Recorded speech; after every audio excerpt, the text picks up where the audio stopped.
Hello everyone and welcome to another edition of the Lost Art of WrestleBox, the collaborative wrestling podcast that is getting you through the COVID-19 pandemic by reviewing some really darn good wrestling shows. And today we are having a look at the first of two nights of New Japan Pro Wrestling's biggest show of the year, Wrestle Kingdom 14. I am your host, the Stowaway from the RAD Live podcast, as well as the Phoenix Pod, Lewis Ogden, and with me, as always, is the man who is the reigning Lost Art of Wrestling WrestleMania predictions champion. He is the man who is known as Not Daz in the group chat, and he is the self-proclaimed Master of Boys. It's Mr. Anthony Dark. Hello. I love my introduction now because it sounds really serious and really professional at the start, and then we go directly from I've won a really good competition to I'm like the Master of Boys, which could go either way. Hello everybody. I'm here. How are we, sir? Are we good? All grand. All grand as per always, right? First off, I'd just like to issue a little bit of an apology for the lateness of this episode. Mostly to Coxie, who is the pretty much editor-in-chief of this entire wrestling podcast. The fault is entirely on me. I did sort of like a full 2-3 day stint of just sort of like hardcore watching this year's New Japan Cup as well as the Dominion show. And I was just sort of like completely burnt out. I needed like a week off just from watching wrestling, just like a week's break. And then when it came to sort of like recording last week, I completely forgot about it. And there was no way I was going to watch a near 4.5 hour show in sort of like the time frame. So yeah, this is sort of like a couple of weeks behind schedule, but we are here for what is hopeful to be another exciting edition of the Lost Art of WrestleBox. So we are looking at the first night of Wrestle Kingdom 14. They decided to split the quite highly regarded pay-per-view into two nights, given the stakes that are on the line in sort of like the main event of both shows, which is a trend that WWE themselves, with regards to this year's WrestleMania, sort of follow suit with. And I think sort of like it's a very, very good idea. I feel like particularly for stakes as big as these are, you know, the opportunity of like crowning the first ever double champion with sort of like the heavyweight and the intercontinental titles, and also with WrestleMania as well, because you know we've known in the past to just sort of like sit through these near 7-hour shows and it fucking kills us pretty much every single year.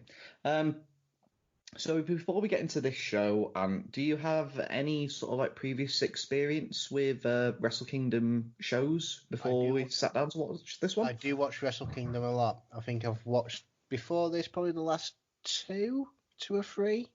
I think if my memory serves me rightly, which it usually doesn't. But no, it's mainly Okada that got me watching it, because all of a sudden I heard about this lad that's having good matches in Japan. And you thought, go on, I'll give this a chance. I'll give this a watch. And I love the spectacle of Wrestle Kingdom. I like it's over 2 nights. It feels so much more special, and I think it gives the talents that New Japan have. It gives the talent such a better chance to shine. And I really like that about the promotion. The promotion as a whole. It gives because you have the young lions for in this one in the pre-show. You have the young lions from both the New Japan and the Los Angeles dojos, and they're put on this big stage, and for them it's a big exposure because it's Wrestle Kingdom. It is, and in my opinion, Wrestle Kingdom has been better than WrestleMania for at least the past how many years? Because let's be honest, these 2 4-hour shows on a weekend, you get better matches, you'll get the chance to see more of your favourite wrestlers, you'll get a better mix if you know what I mean. You get a bit of mix. You can spread the title matches out, so it's not just one title match and another, then another, then another. It becomes quite exhausting after a while. But yeah, I think I love the 2-night concept. I love the 2-night concept, and thankfully, you know, the other promotion, WWE, are finally taking it upon themselves to do it over 2 nights. Not like they were forced to do it, of course. No. Not forced to do it, however. And hopefully that improves WrestleMania. Hopefully. Because it certainly does Wrestle Kingdom everything for me. Mm-hmm. Well, I think like it's particularly with like Wrestle Kingdom, you're talking about sort of like the spectacle of the event. I was trying to put in perspective why New Japan Pro Wrestling is my favorite wrestling promotion, and I'd say that it's the closest wrestling gets to being sort of like a serious combat sport. Which, I mean, like I'm not really a great big massive boxing fan, not a great big massive UFC fan, but it's sort of like a good sort of like mixture of not only sort of like professional wrestling, but also sort of like the legitimacy that combat sports has. And I think like Wrestle Kingdom itself is summed up really, really darn well. I mean, as you said, there's more opportunity to see a wide range of competitors, you know, from, you know, different styles, different wrestling personas and like wrestling styles and all that. And also it's just like, I mean, like where they have Wrestle Kingdom, the Tokyo Dome, it's a fucking amazing venue. It's an amazing venue to have sort of like as your, you know, your most important show of the year. You're having it like take place in the Tokyo Dome, and it adds to the spectacle. It feels like a big deal. Mm-hmm. You know, it's that big fight. It's Mike Tyson versus Lennox Lewis. It's that big fight feel, and it's that build up that gets you it gets you up for it. It makes you want to watch a 4-hour show. Yeah, it makes you want to watch it, not watch a match, switch to something else for a bit, and then switch back on when there's the other matches on that you want to watch. Yeah. It keeps you entertained from minute 1 to the last minute. Mm-hmm. It really is. They build it up well, and then they go out there and they just do the thing. And it's as simple as that. It helps as well that the wrestling's really damn good as well. Oh yeah, well, that's what I mean. They just go out there and do what they're trained to do and do what they're good at. It's as simple as that. Yeah. So, Wrestle Kingdom 14, Night 1, took place on January the 4th, 2020 from the Tokyo Dome in Tokyo, Japan. An official attendance of just over 40,000, which, to be honest with you, the way it looks, I mean, sort of like, you think of, like, 40,000 as sort of, you know, being quite a big number, but you can think of just sort of like, you know, just look at like arena shows of WrestleMania where there's sort of like 60, 70,000, but it looks a lot more than 40, I thought. Yeah, it reminds me of I can't remember the name, but I certainly remember it was WrestleMania 17 at Houston. The Astrodome. That's the diddly. Yeah, it reminds me of that. But you say it's only 40,000, but you as you know, especially in this country, certain football stadiums, I'm going to take Anfield for an absolutely perfect example, holds probably, 40,000 people to 50,000? 54. 54. So it's 54,000 since they extended one of the stands. But when you think about it, that place is absolutely bouncing and it's rocking. Mm-hmm. And I think that's the case with this. Yeah. Yeah, it's the whole feel of the actual event. Mm-hmm. And because for every 40,000 people up for it, they're not 500 miles away, 500 feet in the air, watching a little tiny ring, hoping to see a little bit of a firework that comes off Seth Rollins' entrance or God knows what else. They're literally there. And it adds to the feel of it as well. Yeah. I forgot to neglect as well. I thought that they could. There's like a tagline from an old WWE pay-per-view, which was Vengeance 2001, which was the night where they crowned the first ever undisputed champion. And I remember that show being sort of like the tagline of 4 men, 3 matches, 2 titles, 1 undisputed champion. Oh, my head hurts just fucking thinking about it. you just read that and I thought, ow.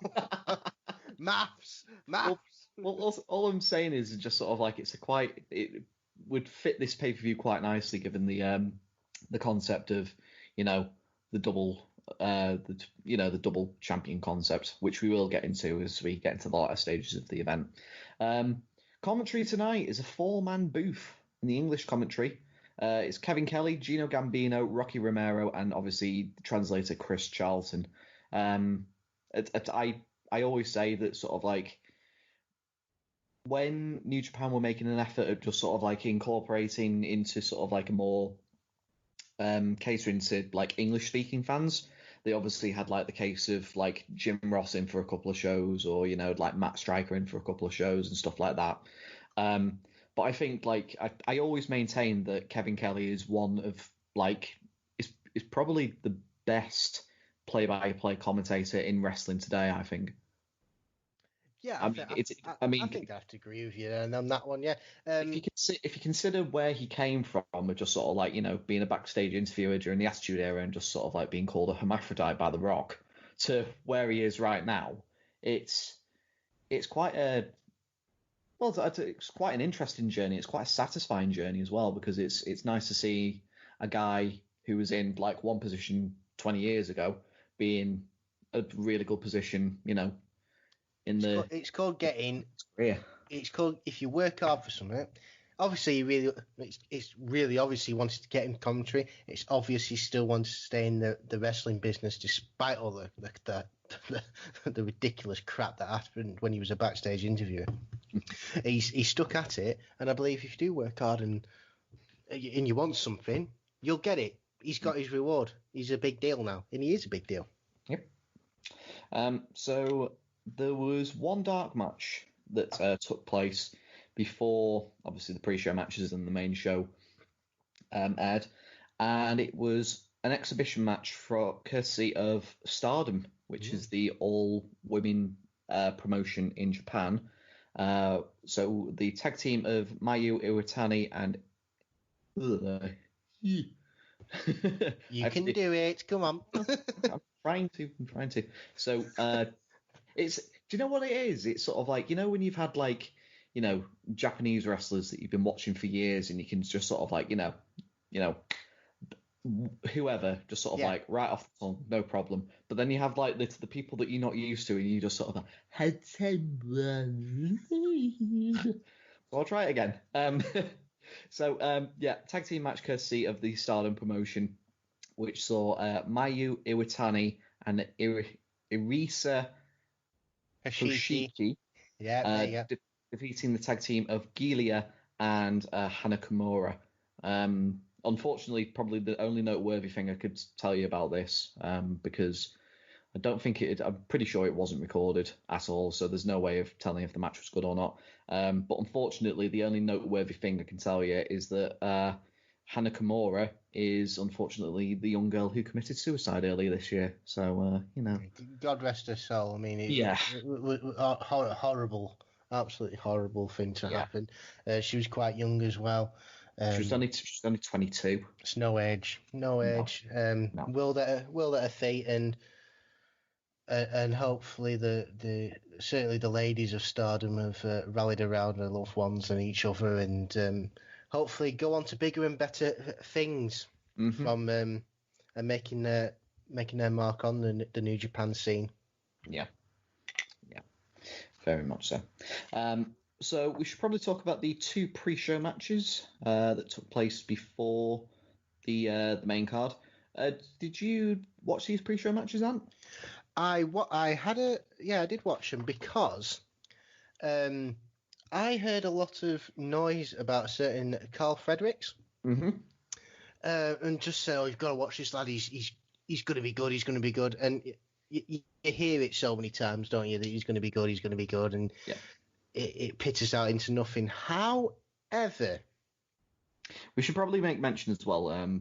He's involved in the first pre-show match, so it's an 8-man tag team match, which sees Toa Henare and then LA Dojo Young Boys Karl Fredericks, Clark Connors, and Alex Coughlin, and they are taking on the opposite team, 2 members from the New Japan Dojo, Yuya Uemura and Yota Tsuji, and as well as them, pretty sure are the sort of like the teachers for the New Japan Dojo. Yes.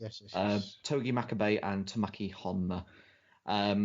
And yeah, just sort of like they mentioned on commentary that's just sort of like an animosity between both dojos, and it's literally just a case of, seeing which one, team can get the sort of like bragging rights, really. Yeah, it's a very simple rivalry thing going in. It's so simple, and you just believe it from the off. And all these young lads trying to prove themselves. You mix all that in, you get actually quite a very decent little match here. Yeah.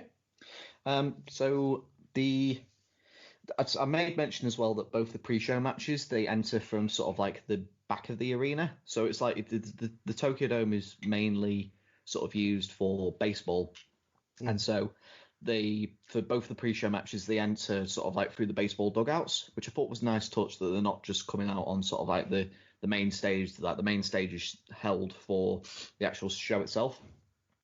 It's like dangling that carrot in it. Yeah, it's dangling that carrot. Say you've got to earn that. You want it, go and get it. Even for that simple thing of coming down the main ramp, they hold that in such high regard, and they make them earn it. And you wonder why there's all these great wrestlers coming through the New Japan dojos. Yep. So early on, there's an incredibly stiff chop battle between Alex Coughlin and Yuya Uemura. And I took note that sort of like by the end of the match, like Alex Coughlin, not only is his chest like beat red, his hand has also gone red by like how fucking hard he's been chopping. It was really quite vicious. Do you not think a chop battle is sort of like a proving in New Japan, especially because they do go? I think they do go gaga for a bit of a chop battle spot. Oh, Japan especially. Especially. And definitely. I think it's that way. I think if you go to the lengths he did and do that's respect points earned with not just the crowd, but certainly people backstage noticed that and they thought, geez, right, okay, if he's willing to go that far. Yeah, absolutely. It seemed to me that sort of like the Alex Coughlin was just sort of like the standout from this match, I felt, because he like interrupts like Makabe's 10-point spot and actually gets like a little bit of heat from the crowd from it, which is, unless you're sort of like your Jay White, you're sort of like taking a bit, oh, okay, he's actually getting heat from somewhere, okay. And there's a great little spot as well, which involves Coughlin. Yota Tsuji has his Boston Crab locked in onto Henare, and Coughlin just like delivers more vicious chops to Tsuji, and he just still has the Boston Crab locked in during it. I thought that was a nice little touch, like between the two powerhouses on the respective teams. Yeah, it's just great when you mix things up like that, and it looks right. It looked good. Mm-hmm. But I really like these young lads coming through, and it's good to see them getting that exposure and getting themselves on a. Fair enough, it's the pre-show, and you don't won't shake a fist at it, but they're on in that ring, they're in that arena, they're wrestling, and it's a damn sight further than most other wrestlers have got. Mm-hmm. It's good to see them on there doing it. Yeah, well, we've always mentioned about sort of like the young line system of like the case of it being you get the basics down to a T, and it's pretty much like all the young lines that are featured here just have the basics down to a T, and it's literally just a case of, well, if they look this promising with just sort of like the basics, when they go to kick on their career in say like a year, 2 years time, the world's the oyster, really. So there is a really nice roundhouse kick to the face from Toa Henare and Yota Tsuji, and that's followed up by a clothesline that Tsuji does a great big massive Rikishi flip bump for. And then there's a Toei bottom from Toa Henare, and that leads to a victory for the American lads in 7 minutes 36. It was pretty much like a basic match, but it was really quite intense and vicious at times. It just I really quite enjoyed it. Yeah, it was nothing out of the ordinary in terms of what you'd expect beforehand, especially when you saw the card and these guys on it. In terms of the intensity, I think that was brought on by the fact that it is the New Japan and the LA dojos. And having that to start off with, and having that as an underlying sort of storyline, if you will, to this match, made it intense, and you sort of felt that the guys on there wanted to prove.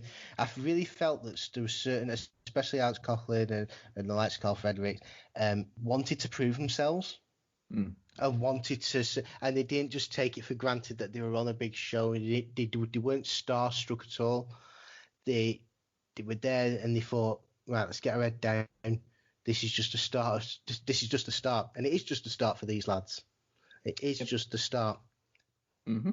And it showed that they wanted it more. Yeah. If you know what I mean. It showed that they wanted more. It shows that one day I'm going to get on that main card, even if I've chopped myself bloody and make my hand bleed. Yeah. Well, like I think it's Chris Charlton who's like the historian, like on the English commentary team. They always make mention that the first like young lion to compete at the Tokyo Dome at the beginning of the decade of the beginning of the last decade gone before was featured in the main event of tonight, and that being Kazuchika Okada. And I seem to remember I can't remember if it was a picture that I shared in our little group chat. It's like Jushin-liger, somebody else, I can't really remember who it is, and then literally Okada as a young lion, and it's just sort of like it's weird seeing him as a young lion there and seeing where he is at the beginning of this decade and just sort of like seeing how far he's come. I believe, because I did do a bit of digging on this, because they have mentioned that. It was Wrestle Kingdom 4, 10 years ago. Yeah. That he did, he was a young lion on the thing. So that's a nice little turnaround. And especially if you're hearing that in 10 years' time, we could be talking about these guys. In the main event, these guys going for the IWGP Heavyweight title, these guys fighting, for maybe the Intercontinental title. Who knows? Yeah. Maybe short of 5 years. Yeah, definitely.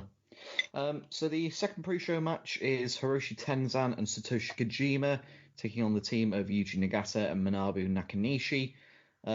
It's the big story. Well, the big thing with this match for me was Manabu Nakanishi just literally could hardly fucking move at all. Yeah. I mean, like, this is a guy who's like a former, I can't remember whether he's a former 2-time or 3-time IWGP World Champion, but he suffered like a spinal injury in like 2011. And rather than just sort of like retire, he just sort of like continued wrestling, and it fucking showed. It really did show. Like, I mean, probably in matches previously, it's probably showed, but it definitely showed here. Yeah. Tenzan and Nakanishi. Yes, they're slow. And I think this was a match where it was like, yes, they're slow and old, but who cares? They were just simply there, I think, to entertain. I think if people watching this match went in there expecting a 5-star match, I think they were watching the wrong match. Yeah. I think obviously Kojima and Nagata have still got it. They've still got something. They've still got something to it. And I mean, like Yuji Nagata. I mean, like I think the only time like in the past year that I've really been disappointed with Yuji Nagata was when him and Kojima were in the Crockett Cup, the show that we reviewed previously. Oh, yeah. Go and check that out if you haven't already. But like even this year, like the New Japan Cup this year, it was all empty arena shows bar the finals. And Yuji Nagata had this fucking great war with Minoru Suzuki. It's just like it showed her just sort of like, see, like Yuji Nagata, even like 52, 53, that's what he has to offer. I mean, you could say the same thing about Minoru Suzuki, but Minoru Suzuki's been doing that for years. And Minoru Suzuki's been 53 for at least 30 years now. I think he has. Very true. The only real note I had of this before the finish was Kojima and Tenzan. They hit a 3D on Nakanishi which is just weird to see. I mean, when it's not the Dudleys doing it, it's just weird for me to see. Like, oh, they hit a 3D there. Okay. I don't think anyone else should do that. No, there's a reason for it. It just feels wrong. It feels really, really wrong. Yeah. So the finish came when Kojima hit an incredibly weak-looking clothesline on Nakanishi to get the win for himself and Tanzan in 5 minutes 47. You won't be surprised to hear that this was Nakanishi's final match in the Tokyo Dome. He did sort of like bits on sort of like undercards for a couple of shows after this, and then he had like a retirement.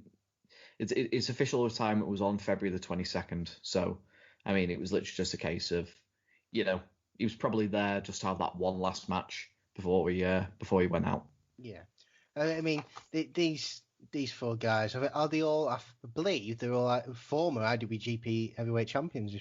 All four of them. All four of them. They have solid chemistry with each other. They didn't really botch anything. No. Yes, they were slow and it was sluggish, and in terms of wrestling quality, it wasn't the best. But it's like I said before, if you went into this match expecting a 5-star extravaganza, you were watching the wrong game. So I think by that token, it was definitely better than the DX versus Brothers of Destruction from Crown Jewel into it. I can't say I've ever watched it. I don't really want to watch it. I did. Well, what were you expecting? Right, so the official opening match for the show is the first of 2 final matches for the legend that is Jushin Thunder Liger. Oh, excuse me. And it's an 8-man tag featuring partners and famous rivals from Jushin-Liger's career. So obviously on one team we've got Jushin Thunder Liger, Tatsumi Fujinami, who I was quite surprised to see in the ring at 65, 66 years old. Yeah, I think the youngest person in this match is it Taguchi, who was 40? Yeah, Taguchi was 41, I believe. Jesus Christ. Yeah. So there's on one team, Jushin Thunder Liger, Tatsumi Fujinami, The Great Sasuke, and Tiger Mask. And then on the other team is Naoki Sano, Shinjiro Atani, Tatsuhito Takawa. Is that it? Yeah, we'll go with that. Right. And the final man on the opposing team is obviously Ryusuke Taguchi. I made mention that the introductions and the entrances are probably going to go as long as the match. Shinjiro Atani, he's doing sort of like his Zack Ryder boots in the corner, which is, probably the most unflattering thing that I could say about sort of like boots in the corner. But if you're a regular WWE watcher, you'll probably know what I mean. So when he's doing these running boots in the corner, the second time he does it, he sort of like not only catches, I can't remember who it was. I think it was Tiger Mask. But like on the second one, like Great Sasuke is just sort of like walking past, and he actually catches him, and he literally Sasuke just sells it like death. Yeah, I get the impression that these guys were out. It was one of Liger's last matches. Yeah. The rest of these guys were out to put on a show for that man, and it really showed. Is it Naoki Sano? I raised my eyebrows and thought, "Fuck me!" Like a tope suicida to the outside. I was like, "Ah, God, no, don't do that, no." You can like see the wheels, like the cogs turn in his brain. No, don't do that. It's like watching Ricky Morton do a pissing Canadian destroyer. It's like, no, don't do that. Please don't do that now. No, well, you're going to hurt yourself, old man. Please don't. Not only did Sano do sort of like a dive through the ropes, he also delivered like a superplex to Great Sasuke. I was like, fucking hell, man, calm it down. Again, but that's what I get. These guys went all out for you. It shows what an impact Jushin Thunder Liger has had on not just these guys, but the wrestling community as a whole. That these legends who could have died doing some of these potentially did it for him. They didn't do it for themselves. They didn't do it to put some young lion over. They didn't do it for the sake of putting on a 5-star match or do a spot or whatever. They did it because it was for Liger. They did it for Liger, and that comes across big time. Yeah. There's the last little big move that I saw before the finish was Tiger Mask doing a great big massive crossbody off the top to the floor onto Shinjiro Iwatani, which was quite nice. And then the finish, after finished up with Liger and Taguchi in the ring, they traded a couple of roll-ups between one another. Taguchi hit the Bomaye, which is literally just sort of like Shinsuke Nakamura's Bomaye, but using his funky weapon, aka his backside. And then finishes off Liger with what is essentially the Glam Slam, to Beth Phoenix's old finishing move. Oh, yeah. And well, is it, did Awesome Kong use it as the Implant Buster? Yeah, Awesome Kong's is the Implant Buster. the names of some women's memes. Taguchi pins Liger after hitting the Glam Slam in 8:52. I know what comes like with Liger's second match. So I don't know. I realise that it in hindsight it doesn't really matter, but I would have liked to have seen like Liger at the least pick up the win in this one. I mean, like if you wanted to, do the job on the way out, which spoiler alert he does on the second show, I'd understand that because like given who he's against, it's understandable. But yeah, I felt that it would have been sort of like a feel good moment for him to at least pick up a win like tonight. I would have said, but bar that, it was just like something that you weren't really going to take seriously, and I had quite a bit of fun watching it. Yeah, I mean, yeah, but as I remember rightly, Liger got pinned. I get where you're coming from, and I didn't seeing Liger pinned like that, especially considering this is his second to last match in his life. I understand though why, if you look at it's like I'm going to use the Undertaker as this. Everyone just assumed he was going to win at WrestleMania every single certain year, including that bloke who bet like 13 grand on him and lost. Really, that's the thing. This bloke genuinely. Sorry to go off topic, but this bloke bet 13 grand on Undertaker to beat Brock Lesnar. It would have returned something like 13,500 quid. He lost the fucking lot. Okay. But people are just going to assume that because it's the last match or whatever that they're going to win. Yeah. I don't see the harm in going against the grain. I have the issue with him being pinned. Yeah. But it is what it is. Liger's Liger, and I don't think I think Liger would have probably be the one who to put that forward to say pin me, and do probably. That. And I think he was the person to do that. So that way I'm sort of not mad at it considering what happens after. Mm-hmm. But yeah, this was just like a Liger farewell with his best mates. With his best mates. And it is what it is. I enjoyed it because I got that nostalgic feeling from all these guys and putting on a show for Liger. Mm-hmm. It was just a feel good match. It was a very feel good match. Very feel. Yeah. We should probably mention as well that sort of like post match they sort of like do great big massive respect, hugs all around, bowing, handshakes, and then Sasuke and Tiger Mask with some difficulty sort of like hoist Liger up on the shoulders, just sort of like wave at the crowd, which was a nice little moment to see. It was a nice little moment to see. So match number 2 is another 8-man tag, pitting Suzuki-gun against Los Ingobernables de Japón. On the Suzuki-gun team, we have El Desperado, Tai Chi, Minoru Suzuki, and the British heavyweight champion Zack Sabre Jr. And on the Los Ingobernables team, we have Bushi, Evil, Shingo Takagi, and Sanada. So this is this 8-man tag is just to basically set up the Sanada Zack Sabre Jr. match for the British heavyweight title that will be taking place on night 2. Obviously, this being a Suzuki-gun match, it starts with Suzuki-gun Pearl Harboring LIJ. And if that's not a reference to the actual Pearl Harbor, it's a... I was going to say, I do love the way you've used it, though. I do like that. No, it's a phrase coined by Gorilla Monsoon in like very early Hulkamania era WWE. He just sort of like, when somebody sort of like does like a sneak attack to like the start of the match, he'd just say, "Oh, he Pearl Harbored him." So that is an actual thing. This match, they seem to sort of like split off into, well, there was 3 main battles really. There was Evil and Minoru Suzuki, obviously Sonata and Zack Sabre, who got in for just like a tiny little bit. But the best thing for me was the Shingo Taichi encounter.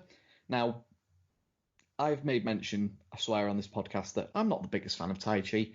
I think like 80% of the time he phones it in, but the 20% of the time where he does actually, give a shit and actually ups his game against the likes of not only Ishii, but obviously here with Shingo Takagi.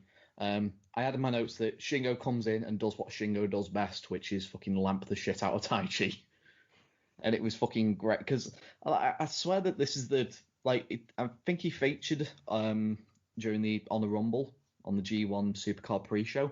But this is like the first proper look that we've had at Shingo Takagi.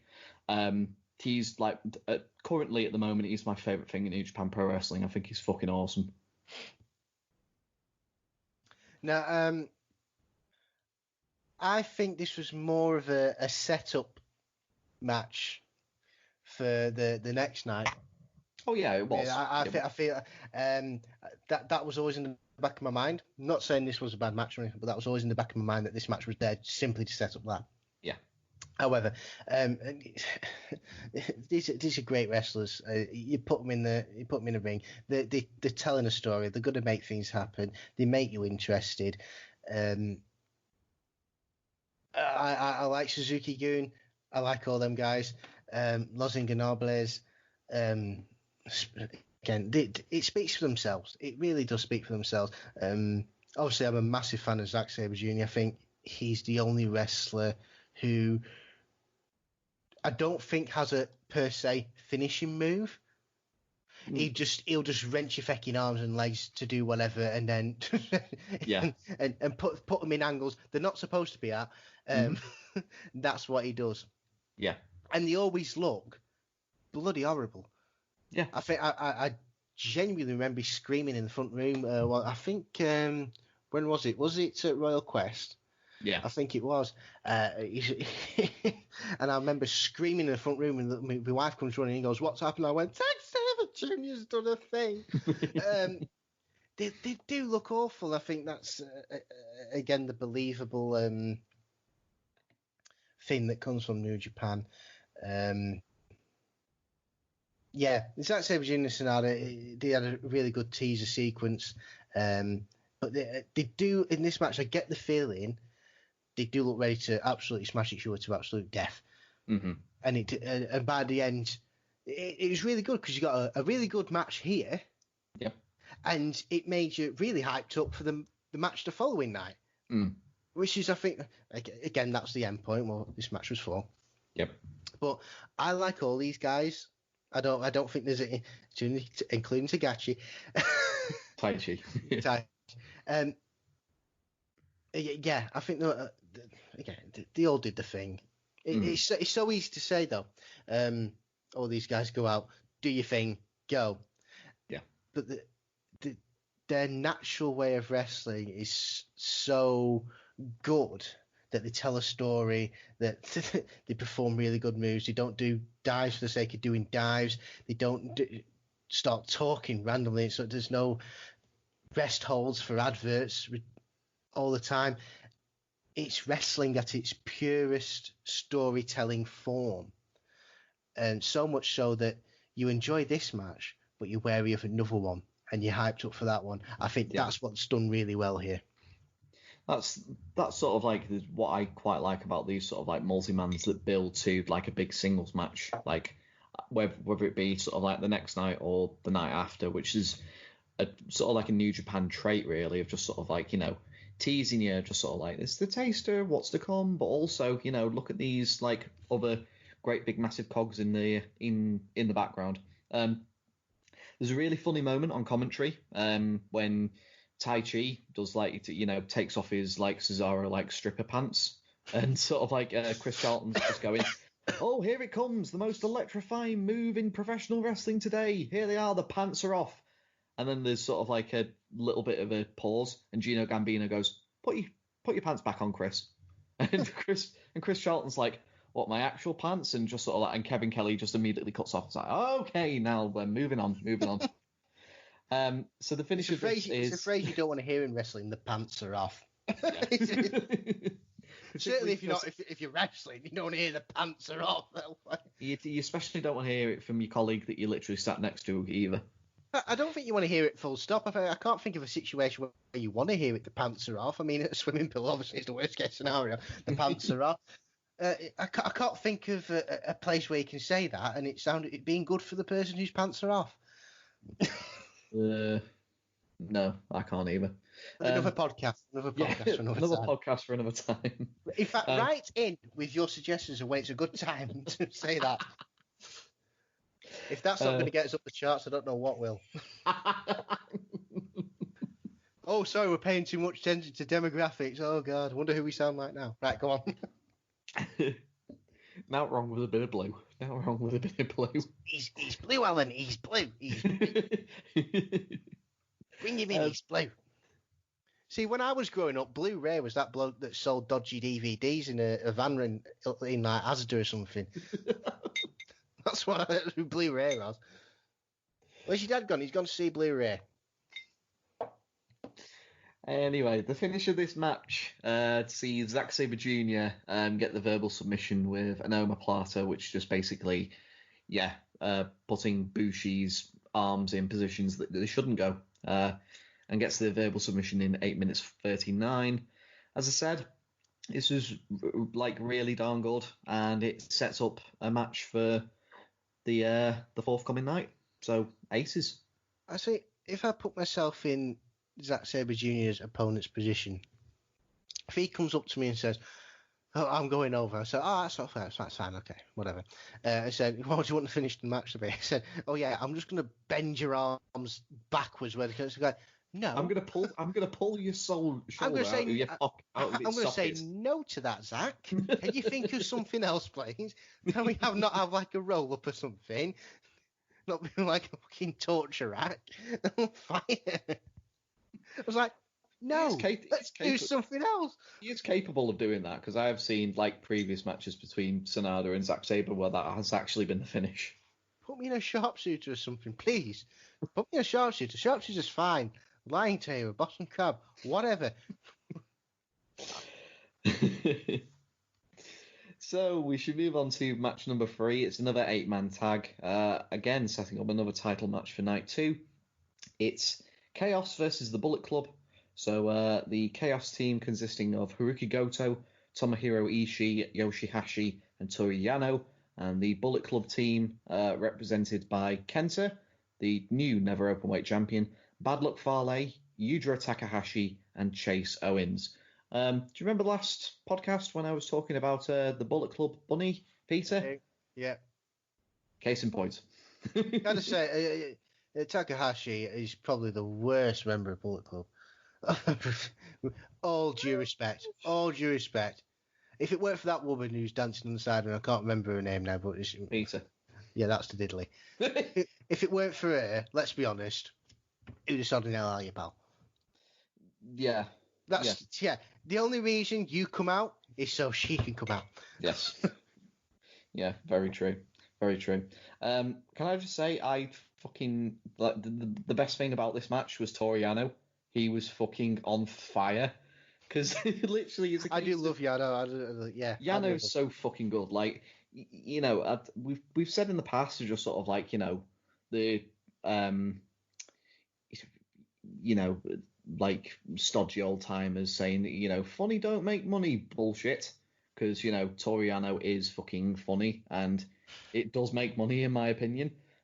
Because like literally the match is about to start and like neither team has decided who's going to start off the match, and Yano's just sort of like demanding the start. He's like, okay, everyone out, I want to start. And literally, he turns around and sees that like Bad Luck Fale is starting for the Bullet Club, and he just fucking screams, just like. It was fucking great. And then there's another bit later on where I think Fale's beaten down. I think he's beaten down Ishii, and like he does like Yano comes up behind him and slaps him like full force on the back of the head, like so much so that you see the sweat fucking fly off of Fale's head, and Fale just turns around and is like running at him, going to kill him. Yano pulls down the top rope as if to sort of like low bridge him, but Fale stops short. But Yano just like continues to hold on to the top rope, almost as if he's just sort of like, if I keep holding this position, maybe he'll run again and I'll be able to low bridge him. And he just gets subsequently killed. And it's just sort of like Vladimir Kozlov that did that.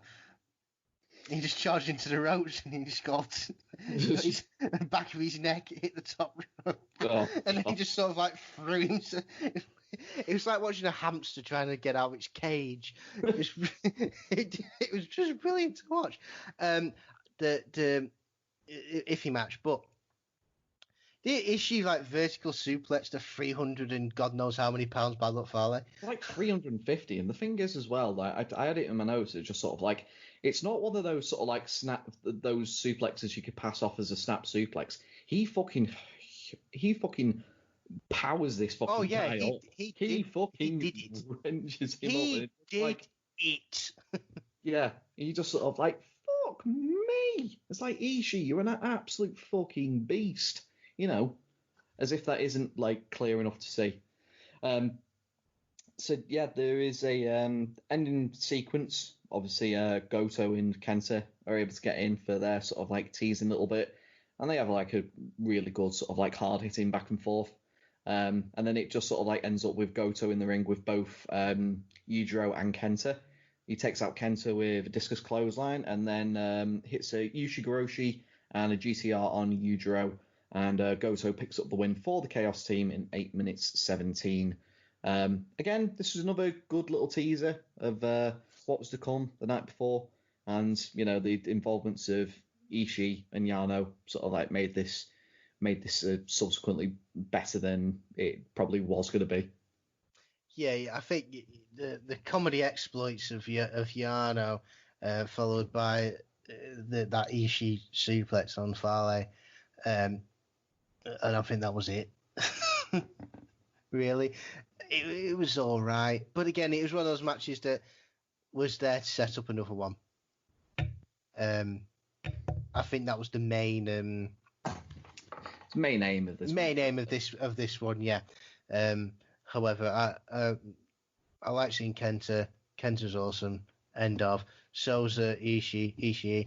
So's Yano. I think they're all freaking awesome, apart from Takahashi. And Chase Owens, right. He's very... You know that picture of the AFC Roma team and Ashley Cole's just like stood at the side leaning in? Mm. I think that's what Chase Owens is. Yeah. I get that feeling. It's like, hello. Yeah. I'm here. Like when you all have a meeting, he's like the last to turn up, but they've started anyway. He's one of them. I get the feeling that that's him. He's very out of place. I mean, it has to be said. Yeah, it does feel like, it feels like he's not a member of Bullet Club, but he teams with him. Yeah. Yeah. It's as if he's sort of like an affiliate. Yeah. I don't get the feeling he's a full-blown member of the Biz Cliz shows. Probably mention as well, like during Bullet Club's entrance, they had a couple of, I think it's the Japanese rugby team come out with them in sort of like, you know, Bullet Club like tracksuit pants and stuff like that, and they are sat at ringside for pretty much the entire show.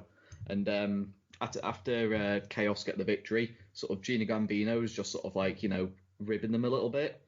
Just sort of like going, oh God, you know, these rugby players came out to ringside and they didn't do anything. And Rocky Romero just sort of like very subtly owns him. He's just sort of like, yeah, they're about as effective in Bullet Club as you are. Oh, It's just sort of like if I can. No! They've contributed as much as you have to Bullet Club Gino. Absolutely nothing. Well, Which, to be fair, like I'm pretty sure the only involvement that Gino Gambino has had in Bullet Club has been like a couple of matches on the Australia tour, and bar that, he's done fucking nothing. So I think this was just a way of sort of like, getting him onto the commentary team. Kevin Kelly's done wonders with sort of like, getting Rocky Romero over as a credible, commentator. Maybe he'll be able to do the same with Gino Gambino, because he offers fucking nothing in the ring for Bullet Club. Well, what's Takahashi going to end up doing then? I'm sorry, I don't mean to, but come on. Come on, lad. Hey, mate, Takahashi's 2020 went from strength to strength because he went into a fucking singles feud with Okada. Somehow. Thank fuck for the pandemic. No, this is after the pandemic, mate. Oh, for fuck's sake. This is after the pandemic. Why? I don't know.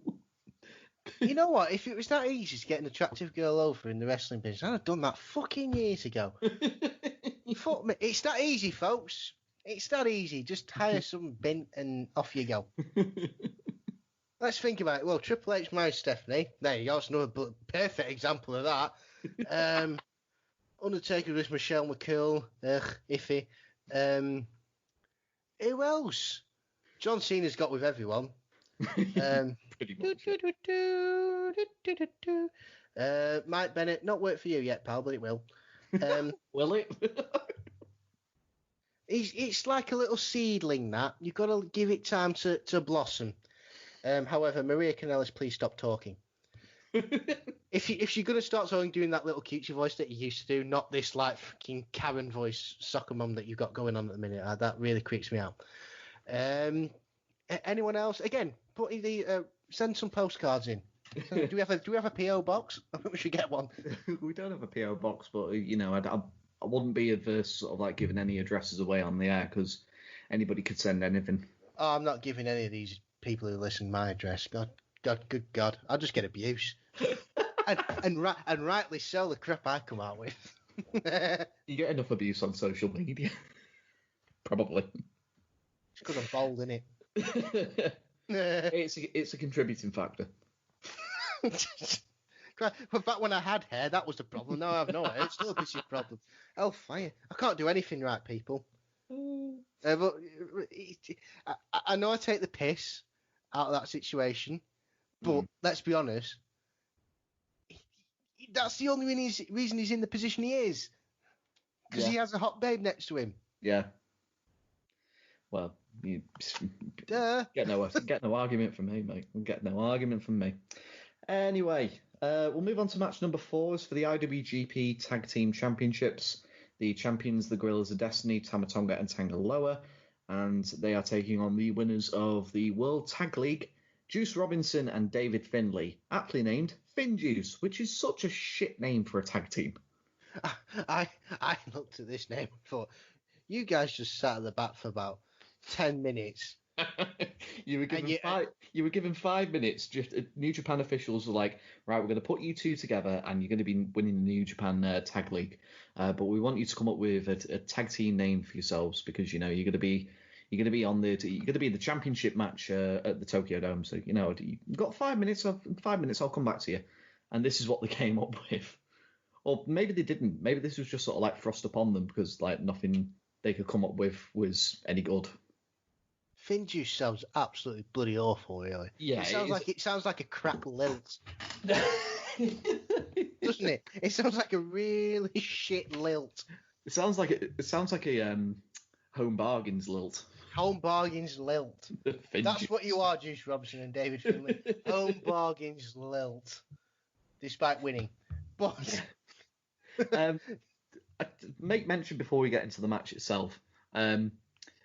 Jado, obviously the brother of Gedo, who's the manager of Switchblade Jay White, he accompanies Tama Tonga and Tanga Loa and is just basically, the outside interference spot, as is with pretty much all Bullet Club matches. Just something that was made mention on the Dominion show of Brian Alvarez and Vincent Verhei's show. Like, Brian Alvarez compared Jado to sort of like if C-3PO Drett was a member of the Bullet Club, and I couldn't fucking, I can't get it out of my mind now because it's literally just a case of, like, every time I see him walk, he walks like C-3PO.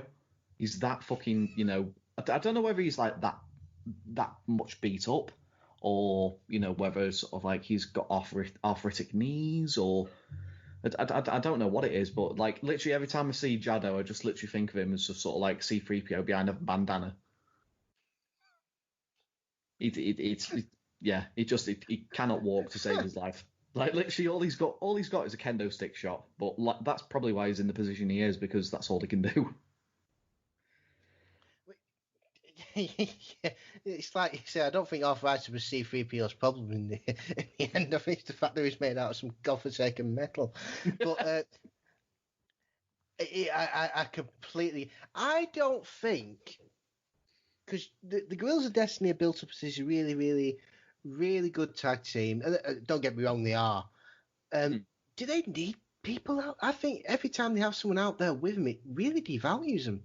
Well, when we get onto the Intercontinental title match, I'll have something to say about sort of like Jay White, and then not only that, sort of like where Bullet Club goes further into 2020. And it's just like, it's not only devaluing, but it sort of takes away from the fact, it takes away what makes New Japan New Japan. And it just sort of like, bundles it in with sort of like every other, West Coast promotion that has like constant interference spots. Like, I think Bullet Club for me are very dangerously going down the road that WCW in 2000 went, of just sort of like multiple interference spots, multiple run-ins, and it gets very boring very quickly. Yeah, I don't think you look at the big players in the Bullet Club. It is the likes of Jay White. It is the likes of G.O.D. Them are your main guys. And I'd say Jay White, Kenta, and Guerrillas of Destiny. And Kenta as well. Them are your main guys. Yeah. If they are involved in matches, they shouldn't have anyone with them, because they're a big fucking deal. Mm-hmm. And I think you devalue them and you devalue Bullet Club every time you get this this gang mentality with them. Yeah. That they need someone, that they need to cheat to win. Mm-hmm. Kenta doesn't need to cheat to win. Guerrillas of Destiny don't need to cheat to win. Jay White's obviously playing the big heel, and I think that goes with his character at the minute, so I don't particularly mind that. But with the rest, I don't think it needs it. And like you said, I fully agree with you. The way Bullet Club is going, it's going down the bloody the proverbial shitter, really, isn't it? Yeah. It's not good. No. In terms of having them as a big deal. And they've not been a big deal since the Young Bucks. I don't feel they've been a big deal since the Young Bucks. Not since Omega and the Young Bucks, I'd say. Which is even probably towards Adam Cole, I would say, to some extent. I think that's the sort of I think that was the moment it started going a bit downhill, and the writing was on the wall, so to speak. Well, it's interesting that you say that, because Rocky Romero, he sort of like makes mention of Tama Tonga not wanting to be included in this previous G1 tournament, so he could just focus on being in the tag title, just like focus on the tag titles. That's the storyline reason that they go with, but I know the simple reason for it, and it was literally because like it's obviously around this sort of like time frame that sort of like, Kenny Omega, the Young Bucks, Hangman Page, Cody, basically sort of like the main circle of what is currently in AEW at the moment, when they were just sort of like, had their little in-house feud, and then they seemed to sort of like patch things up a little bit, and then there was sort of like a implosion of just sort of like the Guerrillas of Destiny and Haku just sort of like it's attacking like pretty much every single member of the Bullet Club, just like decimating them. And then they tried to sort of like put Tama Tonga as just sort of like the like next breakout single star, and they specifically did it by putting him in the G1 tournament, and it fell so fucking flat that that's probably why they sort of like went the route of Jay White and just sort of like, getting certain members, certain Bullet Club members, to sort of like join this like new heel Bullet Club faction. And the crowd wasn't hot for them in this match. No, I don't think the crowd was particularly. The Juice Robinson was over to hell, by the way. Yeah. Over to hell. I mean, even his tag partner David Finlay didn't really get much, but No. they were dead for sort of for both Gorillas and God. Both of them. It was mental, and it was surprising to me because they're a main part of New Japan. I think they're a very big part of what their tag division, and to have them have that reaction was really telling of how that tag division in New Japan was going.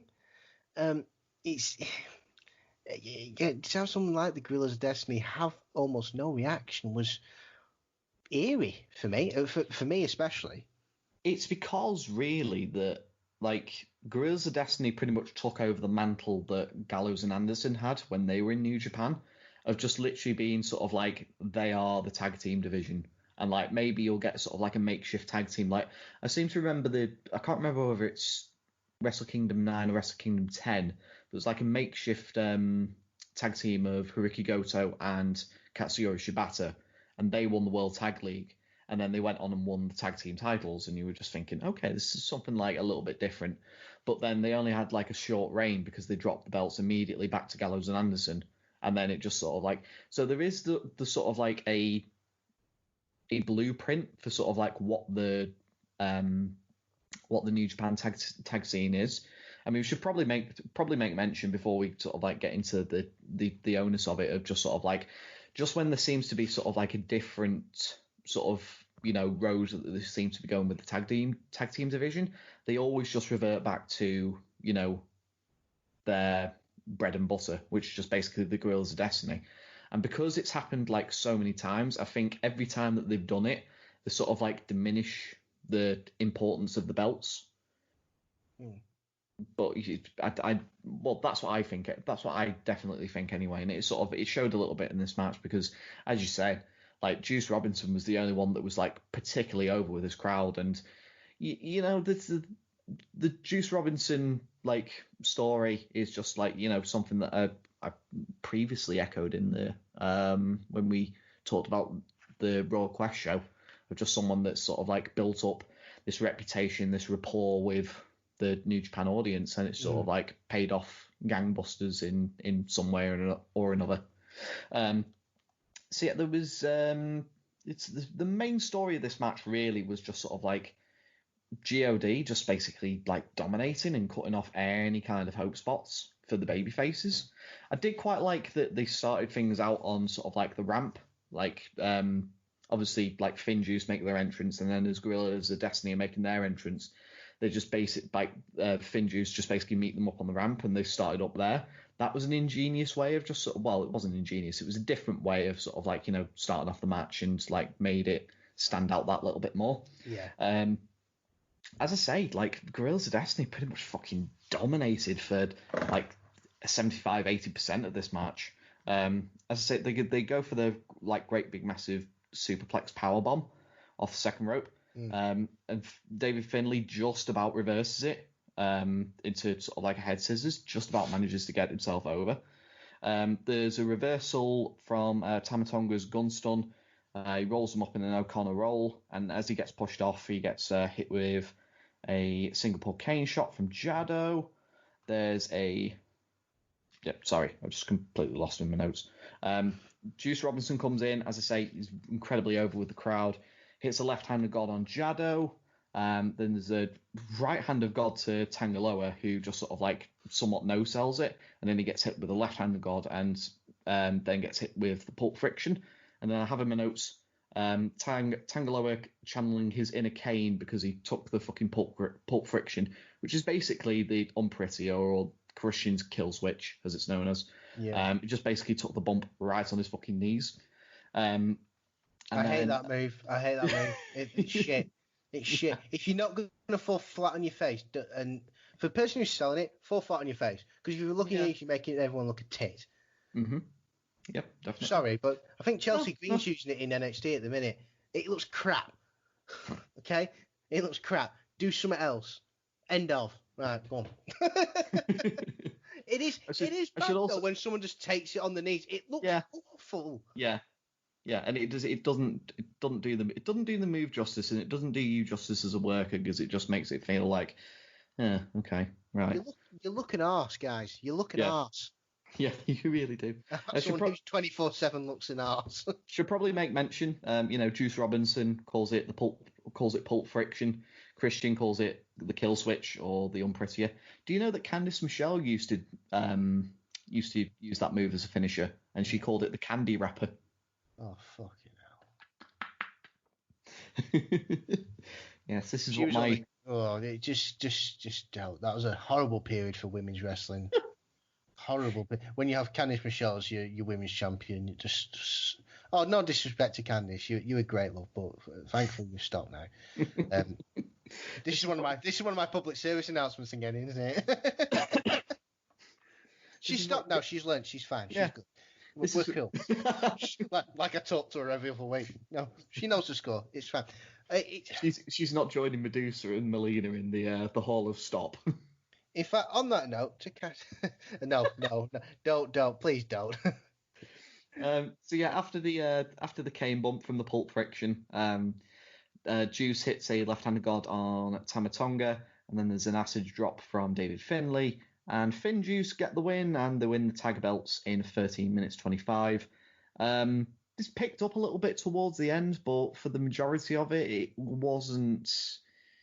It was just sort of there, really. Yeah, on paper, this looks like a really, really good match to watch. But the fact that it was a good match, it was really, really good. I really, really liked it. I enjoyed it personally. But the having the crowd so dead for the God was eerie. It affected it. It definitely affected it. But I sort of think it sort of made it better for the likes of Finn Juice, or oh god, I hate saying that word. Juice. It made it better for Juice Robinson, David Finlay. Oh, that sounds so much better. Especially when Juice is over to hell, by the way. And I think if David Finlay just holds his hand for the rest of his career, he's sorted. Yeah, David Finlay of Fit Finlay fame. My name is Finlay, and I love to fight. Yeah, and then no, Hornswoggle's his son. Oh no, you've ruined it for me. Oh, lad. Oh no, don't like it. No, stop the podcast. Fuck it. No. That's a very hard. It's like telling your kids Santa's not real. By the way, kids, if you're listening, Santa's not real. So yeah, we were making reference of how stagnated the tag team division is, and you're thinking, oh, okay, another makeshift tag team, with the tag belts. Do you want to know how long Finn Juice's title reign lasts for? Well, the 24 hours in a day, 7 days a week, a day. No, it's a bit longer than that. 28 days. Ah. Because they dropped the belts during the US tour in the beginning of February to guess who? Probably Gorillas of Destiny. You are correct, sir. You are correct indeed. Because there's nobody else to drop them to. Well, there wasn't up until sort of like just before the pandemic, because there was a New Japan Road show the back end of February. I think it was February the 22nd, where they dropped the belts to the Golden Ace team of Kota-Ibushi and Hiroshi Tanahashi. You see, I hate it. I like tag team wrestling, don't get me wrong. I hate it when you put two pretty decent singles wrestlers together for the sake of a few months for a tag title run. When you could have a perfectly good tag team somewhere else, that are an established tag team that want to work as a tag team, and that's their thing. I don't like it when two very good, in that case, two good singles wrestlers are slammed together for the sake of a couple of months of a tag title run. It makes no sense, and it's a waste of a match, and waste of two guys, and a waste of a title. Well, you could say the same thing for the guys that Tanahashi and Ibushi dropped the belts to, which was Taichi and Zack Sabre Jr. on the Dominion show that I did a review for a couple of weeks ago. Make sure you check out. Case in point. Yeah.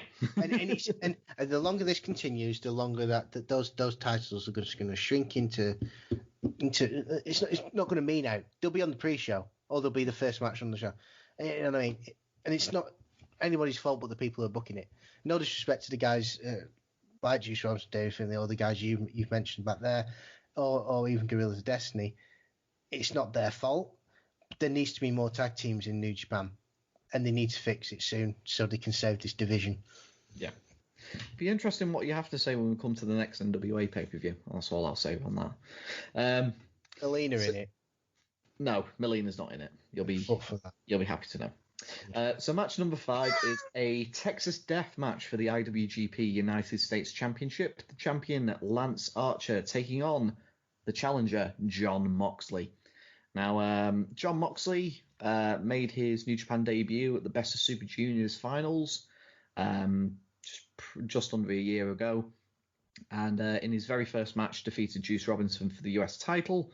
Pretty much held that belt up until the King of Pro Wrestling show in October of 2019, which was around about the same time that monsoon season hit in Japan. He couldn't get into the country, had to relinquish the belt. And so Lance Archer won it in another match featuring Juice Robinson. And so he's been champion since October. We haven't really talked that much about like Jon Moxley, the former Dean Ambrose, his sort of run since he left WWE. I can only really talk for his New Japan run because it's all I watch really. I don't really watch All Elite Wrestling, even though he is the world champion for it, and I'm quite a big advocate for Jon Moxley, particularly in New Japan, because his debut match against Juice Robinson was really good. Matches that he had in the G1 tournament, particularly against Tomohiro Ishii, was fucking great. And this match as well, which was another really good one. And then subsequent matches that he has with a certain legend in New Japan Pro Wrestling going forward, which will be revealed on night 2, are really fucking good as well. So what are your general thoughts on Jon Moxley as a whole? He's finally being treated like the superstar, like the absolute, the best. He is one of the best in the world, and he's finally being treated like that. He's finally now he's able to showcase it properly. New Japan did him an absolute golden, in able to give him the platform to show everyone how good he really, really is, how good we know he can be. Mm-hmm. He could drop titles and still look good. He's looked good in AEW, something I watch on a weekly basis, much to the dismay of all my friends. all 3 of them. I love how you almost went off of me. It's not a fucking pantomime, pal. Get away. Right. No, he's treated like the big deal he should have been treated in WWE. Yeah.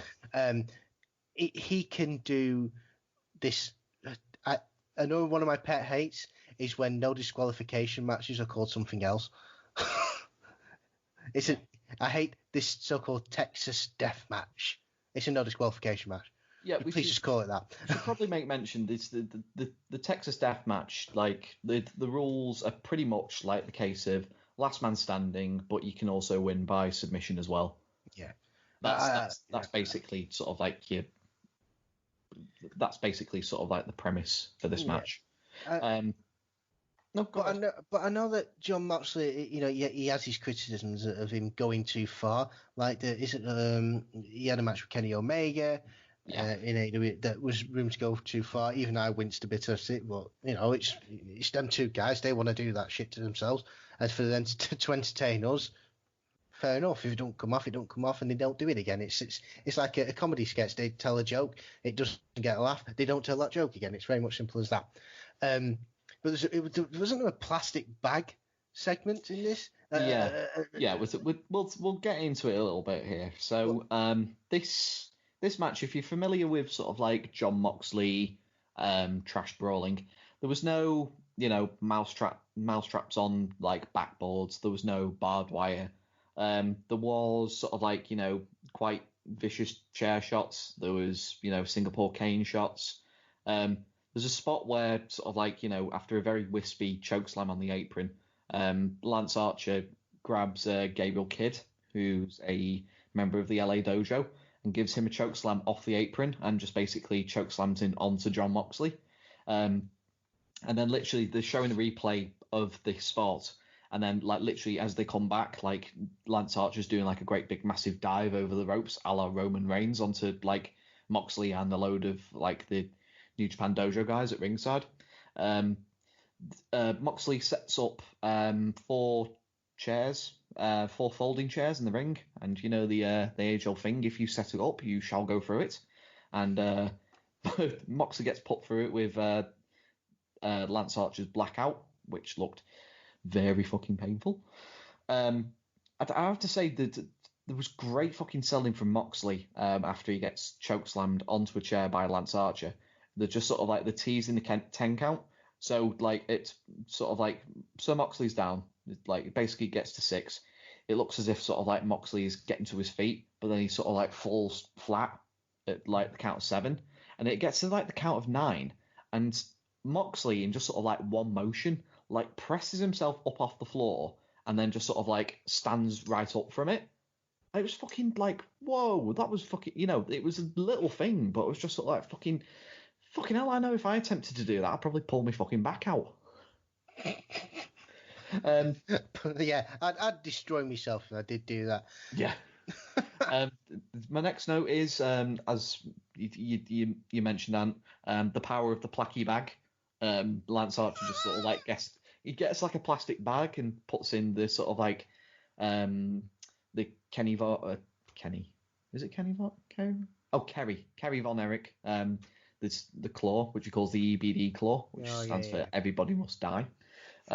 Just puts the claw in on that, and sort of like Moxley survives. And then sort of like the finish of this match, Lance Archer sets up 2 Japanese tables at ringside.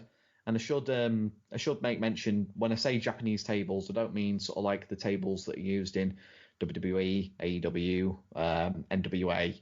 I'm talking about sort of like the kind of tables you'd expect to see at like a cake stall or like a, at sort of like a village fete. It's that kind of table. So when next time you see like a church summer fair, you try putting your friend through one of them tables. That's essentially what it is. Yeah. Make sure it's a church one though. Yeah. No, don't do that. Please don't do that. Well, why not? It'd be fucking eventful. Or Christmas Day, put your mother-in-law through one. Have a go. That'll be something to talk about in Christmases to come down in the future. Make it less awkward. Need a new table anyway. Anyway, this match. So Lance Archer, after setting up the 2 tables, teases another. He teases another blackout, but part of like Lance Archer's entrance gear, he wears like a sort of like a war helmet with sort of like all sorts of spikes down the middle. And he fucking takes this helmet and fucking jars it into Moxley's head. And so much so that it just sort of like, it leaves like a black scuff mark, like right on his like eyebrow line. And obviously he's sort of like, well, he's busted open a little bit, but you could say that's probably from the next table spot that's coming. So yeah, the Archer, he teases a blackout, but Moxley gets out of it. And then Moxley teases sort of like a Big E dive through the ropes spear.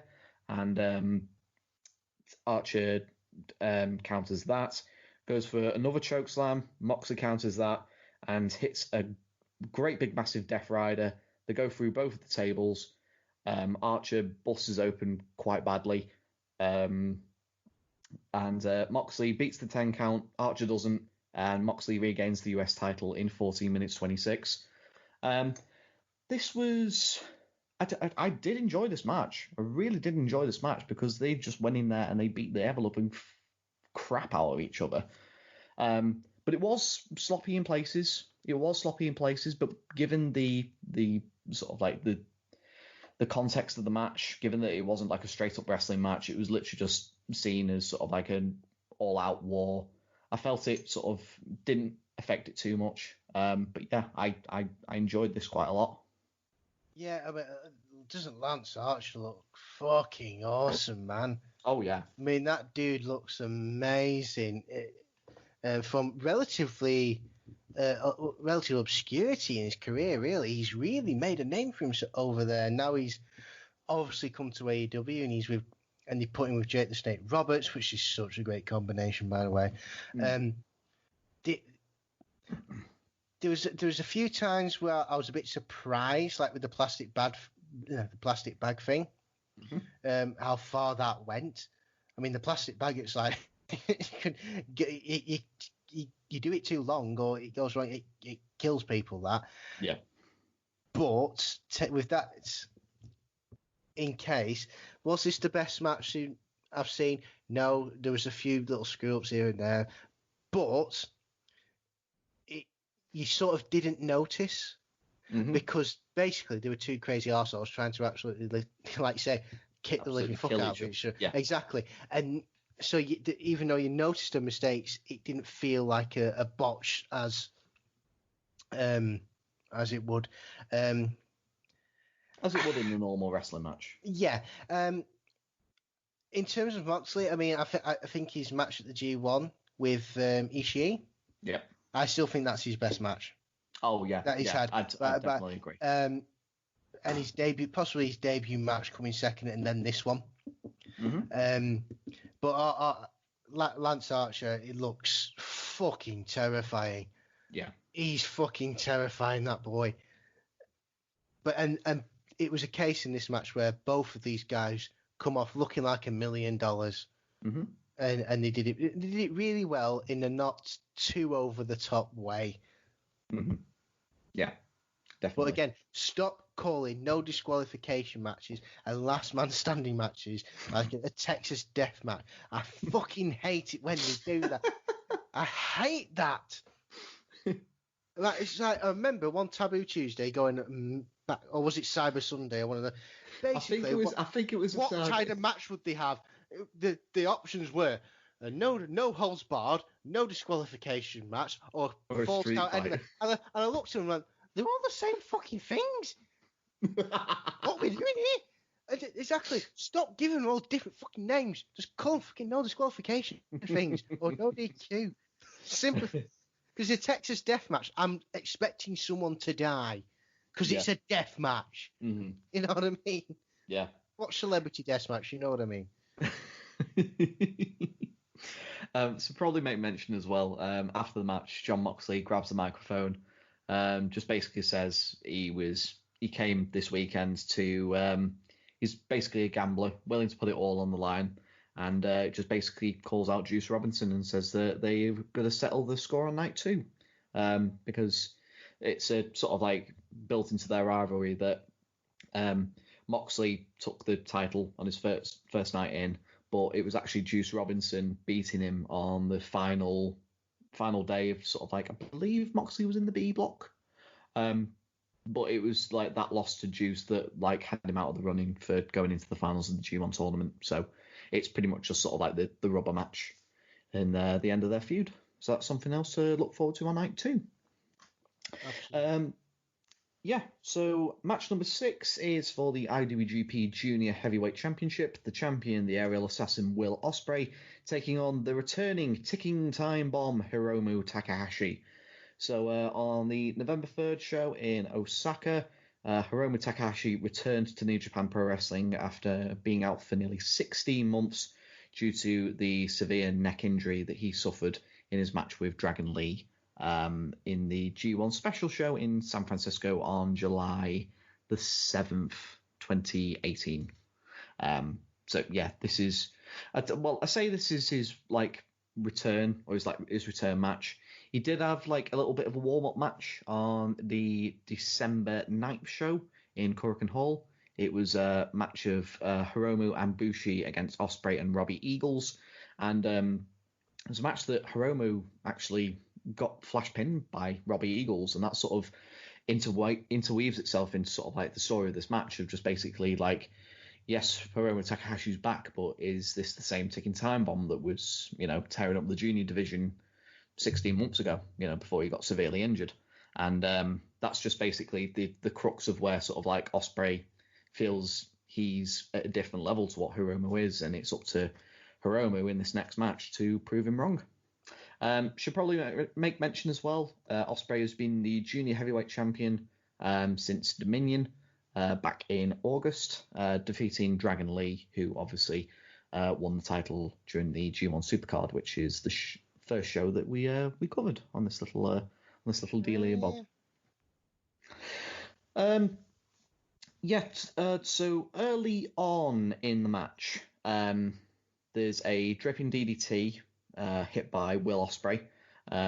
Chris Charlton sort of like chimes in, making reference to the injury that Tomoaki Honma suffered in 2015. He just basically sort of like took the Randy Orton draping DDT pretty much, and it's just pretty much like severe spinal injuries, like so much so that like he was very nearly sort of like paralyzed, and it took him like a full year and a bit, sort of like rehabilitate himself to get back into the ring. So I think it was like it was a nice little reference point given the sort of like the injury that Hiromu had literally just come off the back of. Just like a nice little reference point. There's a lovely little wheelbarrow maneuver, sort of like Rey Mysterio-esque from Hiromu, that he turns into sort of like a flatliner, which I thought was really nice. Probably my favourite sequence of the whole match. It's where Will Ospreay is going for sort of like the Sasuke special, so it's like the sort of like cartwheel and then goes into a flipping moonsault to the outside. So Hiromu moves out of the way of that, and Ospreay lands on the floor. Hiromu goes to give him an over German suplex, which Ospreay flips out of, and sort of like Ospreay is sort of like halfway up the ramp, so he goes like running at Hiromu. Hiromu goes to give him sort of like an overhead throw, but he sort of like throws him in such a way that Ospreay sort of like dives through the bottom rope back into the ring, and then eventually hits the Sasuke special. Just thought, like, I remember watching this match live, and just sort of like being like, oh, fucking hell, that was a pretty darn good fucking sequence. Really darn good sequence. There's a big springboard from one side to the other, foot stomp onto Hiromu, who is standing on the apron from Will Ospreay. There was a little bit of a sort of like back and forth on the second rope, where they're sort of like teasing like a reverse code red spot, and I just had in my notes, if Bunkle was watching this, he'd literally be tearing his fucking hair out right now. Yeah, whatever. Yeah. Whatever. He's not on, so sod him. Well, to be honest with you, that spot in particular was just sort of like a bit, oh, come on, lads. I realise it's wrestling, but come on, you've got to put some effort of just sort of like, making it look like a bit of a battle. So there's a really great kick out from Hiromu off of the Os cutter. He literally just waits until it's like 2.95 before he gets his shoulder up. There's a lovely pop-up powerbomb from Hiromu, countering Hidden Blade. I made note here off of like one of the near falls. Referee Marty Asami, he sort of like does this like great little thing of just sort of like, someone kicks out at 2 and he'll put his hands behind his back and just sort of like look at the timekeeper and just give like a real clear shake of the head, as if it was just sort of like, no, that wasn't free. And it just got me thinking of the amount of times that sort of like, in sort of like wrestling matches where it's like a blown spot. Like, someone's gone for the pin. They obviously kick out at 2, but the timekeeper like instantly rings the fucking bell. And it's just sort of like, quite clearly wasn't a fucking free, you idiot. Wait for the actual action from the referee of like, okay, you're okay to ring the bell because this match is over. But yeah, that was just a little observation that I had. So Ospreay goes for his Stormbreaker finisher. There's a nice little code red counter from Hiromu for a close 2. There's a great big massive lariat, and then the time bomb from Hiromu, but Ospreay kicks out. So Hiromu capitalizes on that, instantly hits like a great big massive diving forearm to Ospreay, who's on the floor, and then finishes him off with this fucking. I don't know what to. I don't really know what to describe it really, because it was almost like a trash compactor, but it was from like a suplex position. It was quite weird because it's a move that I've not seen Hiromu do before. Yeah, it was a bit weird. It felt very off. It took me off guard. Yeah, considering all those false finishes, and I did fall for every single false finish. I know I shouldn't, but I really from Hiromu kicking out the Oz Cutter to Ospreay kicking out the time bomb and just everything else that happened in between. It just felt a little bit out of like left field, and out of place. Considering as well that that's the move that wins it for Hiromu, and obviously he captures the New Japan the junior title in 24 minutes 33. There was some like really darn good moves in this match. Like Hiromu and Ospreay like work really fucking well with each other, and I don't really like to say this, but I'm sort of over sort of like, you know, these sort of like, well, as Flinders and Bunkle would probably call it, flip-de-doo bullshit, but in sort of like a not so much a denigrating way. I'm just sort of like I'm over it a little bit, really, because, you know, it comes to a point where, you know, they all sort of like blend into one another, and, you know, don't get me wrong, I did quite like this match, but it was just sort of like almost a bit like sort of the same as what I've seen in the past, and particularly with Dave Meltzer, you know, Big Daddy Meltzer, just saying that, oh, it's one of the best, it's probably the best junior heavyweight match to ever take place in the Tokyo Dome.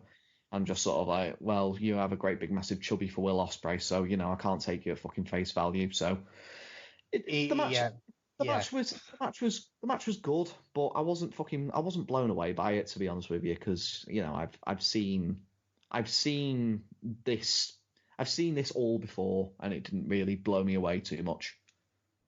Yeah, and I think in terms of all these flippity-doo bollocks, it's like Boyzone Sound. Love me for a reason. Let that reason be love. If you're going to do a flip or going to do anything like that, make it fucking mean something. Don't do it because it stops being a wrestling match and starts being a circus act. Yes. I truly believe that. I think Will Ospreay, you're a great wrestler, pal. You need to stop doing all these flippy stuff every single time because eventually it's going to get boring. In fact, it's getting boring now. It already is boring. It already is boring. He's to me, he is stopping at the minute now being a wrestler, and he's started being a circus act. Yes, and I feel bad saying that, but when you consider what he can do, when you consider what he's capable of, he's a bloody good wrestler. He doesn't need to do certainly not every match. I'm not saying don't do it ever again. But if you're doing it every match and you are wrestling in the same places, especially in Japan, they'll catch on to it easily. And I think they already have. They've caught onto it very, very easy. Because you do wrestle in pretty much the same place every time, in front of the same people. Yeah. I think he's got to have a turning point here that says, I've got to stop doing these flippity-doo-dah flippity-doo. I know I get verbally attacked for my love of AEW and the Young Bucks and God knows what else, and I sort of agree with him to an extent, but I think especially now they have a very good balance of that, especially in AEW. However, I think Will Ospreay is one of the main villains of this sort of wrestling, and it all started with him and Ricochet doing that little springy stuff all them years ago. Ricochet's moved on. It's time for Will Ospreay to do the same. He's not. Well, you say he's moved on. He's sort of like moved down given his current situation in WWE. He moved on to move down to move. No, I think he's moved slightly sideways and sort of like a diagonal. Think of sort of like I don't know what kind of angle is that. Anyway, he's sloping downhill. Yeah, sort of like the fucking R number, whatever it's called. That's what he's done. And he's not doing it anymore, mainly because he's not wrestling anymore. But he's not doing it anymore, Shay, as often. Mm-hmm. He's saving it for He saved it for pay-per-views. He saved it for the big matches. Will Ospreay is doing it every time he steps into a ring. And like I said, the end of the day, he is stopping becoming a wrestler and started being a circus act. If so, put on a freaking green wig, paint your face, and put a big bloody red nose on you, and go and do it in a bloody tent. And if that's what he's going to do for the rest of his career, he may as well do. Mm-hmm. And he's just going to turn out to be a joke. He's not going to go for the big titles. Or he might have a little tag run here and there, or God knows what else. People are just going to see, and they're not even going to come to see it anymore. They're going to come see the big wrestlers. But here comes Will Ospreay with his flippy stuff again. Oh, that was all right. Yeah, that was funny 5 years ago. That was quite entertaining 10 years ago. And so on and so forth. Mm-hmm. We know he's better than that. And it's a shame to see him still doing it. It's like he's found this thing that gets him over, and he's kept doing it and doing it and doing it. He's not changing it. He's not changed with the times. And unfortunately, you either move with the times or the times move you. In Ospreay's case, it's a shame because he's better than all that. He's much, much better. Oh, by the way, Melts, this wasn't the best match you've ever seen. Come on, pal. Or the greatest greatest junior heavyweight title match that you've seen in the history of the Tokyo Dome. No. Just put your cock away and just calm down. Because I think Meltzer has also been a factor in this flippy stuff. Yeah. And I think the more he praises Ospreay for it, I think Ospreay needs to stop listening to Meltzer. And start listening to the crowd reactions and start listening to us. I think anything sort of like, Meltzer's sort of like hindered like Ospreay getting over to any kind of audience, because you realize that he's sort of like, he's a high-end journalist in the wrestling industry, but like, and I know sort of like most of the time not to take much of what he says to heart, because it's just basically his opinion. But when he constantly comes out saying that when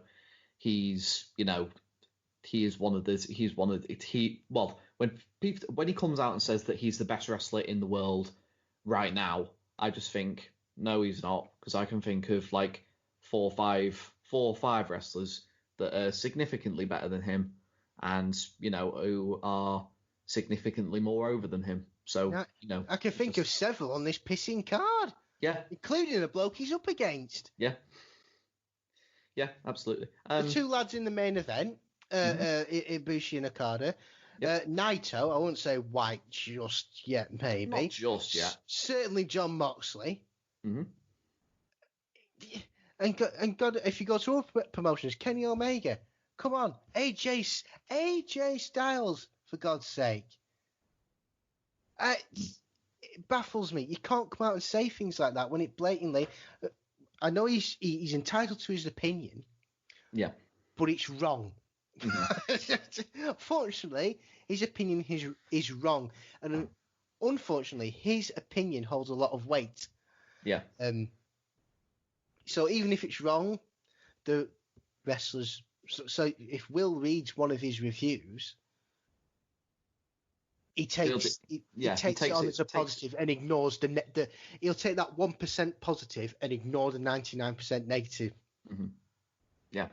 and just be like, well, if Meltzer thinks what I'm doing is great, then everybody else, it must be the same for everybody else. Yeah. And it completely, unfortunately for him, it is not the case. No. Yeah. What did you think of this match, by the way? I just can't remember if you gave your thoughts on the match itself. I thought it was good. It was good. It was very, very good. Hiromu was very, very, very much the fan favourite. Ospreay working as the heel. The false finishes, they were really close. I love a good false finish, especially if I fall for it. So Hiromu kicking out the Oscutter and Ospreay kicking out the time bomb, like I said before. It was good. Mm-hmm. Wasn't great. Yep. It was good. Yep. Did more for Hiromu than it did our Will. But like we said with Will, I think the sooner he stops listening to Big Daddy Dave, and the more he starts listening to, I think the people around him, and just watching what the likes of Okada do, or Ibushi does, or Naito does, just watch them guys, watch what they do. They're not throwing themselves a ring like a circus act. They're not Cirque du Soleil. You're not in Cirque du Soleil, Will. This is wrestling. Yeah. Time to be a wrestler. Time to be. That's what I'm going to say to him. Time to be a wrestler now, lad. Yep. Anyway, we'll move on to our semi-main event. It's for the IWGP Intercontinental Championship. The champion, Switchblade Jay White, taking on the ungovernable Tetsuya Naito. So obviously this is the first of our 3 matches to crown the double champion, which will be crowned in the main event of night 2. Both of these guys are fucking awesome. The match starts out with Jay White doing his usual shithouse stalling of leaving the ring and just sort of wasting time. To be honest with you, it was the story of this match, particularly early on, was a lot like the tag match that they were involved in during the Royal Quest show. It was literally just a case of who can shithouse the other. Because Jay White does this sort of leaving the ring twice, stealing Bob. Naito doesn't really fall for it. He doesn't get frustrated. He's just sort of whatever. You do what you have to do. And then the second time that Jay White does it, literally Naito goes out to Gedo, who's on the other side of the ring, and just sort of goes and grabs at his beard. And he's literally just there, just going, "Hey Jay, I've got your manager. You gonna come and do anything about it?" And he eventually does. We were making mention about the interference spots that are synonymous with Bullet Club. There were 5 in this match from Gedo. So there was a first interference spot of Gedo grabbing at Naito's leg, which allows sort of Jay to get his first little bit of offense in the match. Naito fights back a little bit more, and there's literally not even 30 seconds later, he's grabbing at Naito's leg again, which allows Jay to sort of grab Naito and just basically pull him nuts first into the ring post. And then whilst Jay is distracting the referee, Gedo takes a chair and wraps it around Naito's knee. And that becomes the sort of the sole purpose of not the sole purpose, but sort of the main crux of what the match is built around, of just Jay doing his best to just wear down the knee of Naito. And it's literally just here that I have bits and pieces of why Jay White doesn't need these constant interference spots from Gedo. There's a little bit where White does the Tetsuya Naito roll, and then just sort of the pose, but he does it with sort of the Bullet Club 2 sweet fingers, which is a great little heat spot, and it works because the crowd fucking boo him. And then there's another little bit where he locks in sort of a Muta lock on Naito, and whilst he's sort of got the hold locked in, he's sort of fish hooking at Naito's mouth, just basically going, "Come on, Naito, smile for the camera, smile for the camera." It's that's a fucking great heat getter. like he's like this is the thing with sort of like Jay White. He's able to get the heat on his own. He doesn't need any sort of like outside interference and all this malarkey.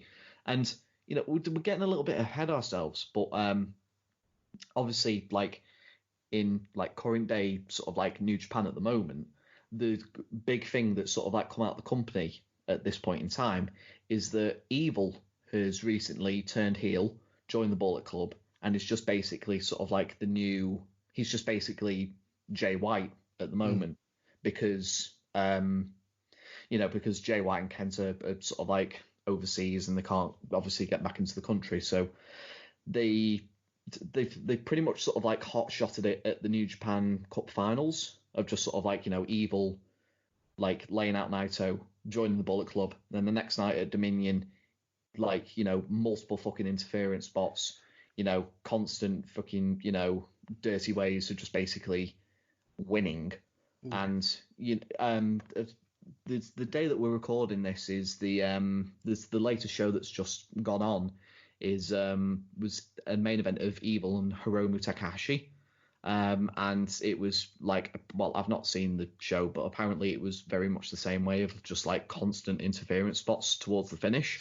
And it says a lot when to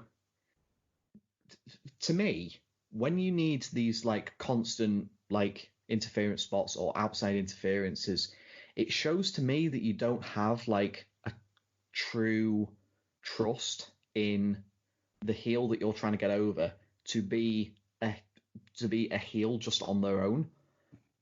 Now, it's a little bit too early to tell with sort of like with Evil at the moment, but fucking Jay White, I mean, you can see in this match, like, take out these interference spots and you can still see that it is Jay White being the cocky, smarmy prick heel that you want to see Naito beat the living crap out of. Like, he's really fucking good at it. He's really good at it. And I made mention on the G1 Supercard show. He doesn't need this. Like, he doesn't like. I mean, if you want to do like one spot, maybe two towards the end of the match, fair enough. But like to 5 or 6 times throughout the space of like a long match, as I say, it just sort of like it does take it out a lot for me because he does not need it. He really doesn't need it. Yeah, I agree with you 100%. I think Jay White now is good enough to get, well, of course he's good enough to get that heat on his own. He doesn't need someone else doing it for him. Yeah. It's like they don't trust him with it. Which I know is not the case because they wouldn't have put him in the position of the IWGP Intercontinental Championship in the first place. It seems a trend with Bullet Club as a whole at the minute. In terms of the direction they are going. I liken Jay White, and again, the delivery man's going to absolutely rinse me when I finish it.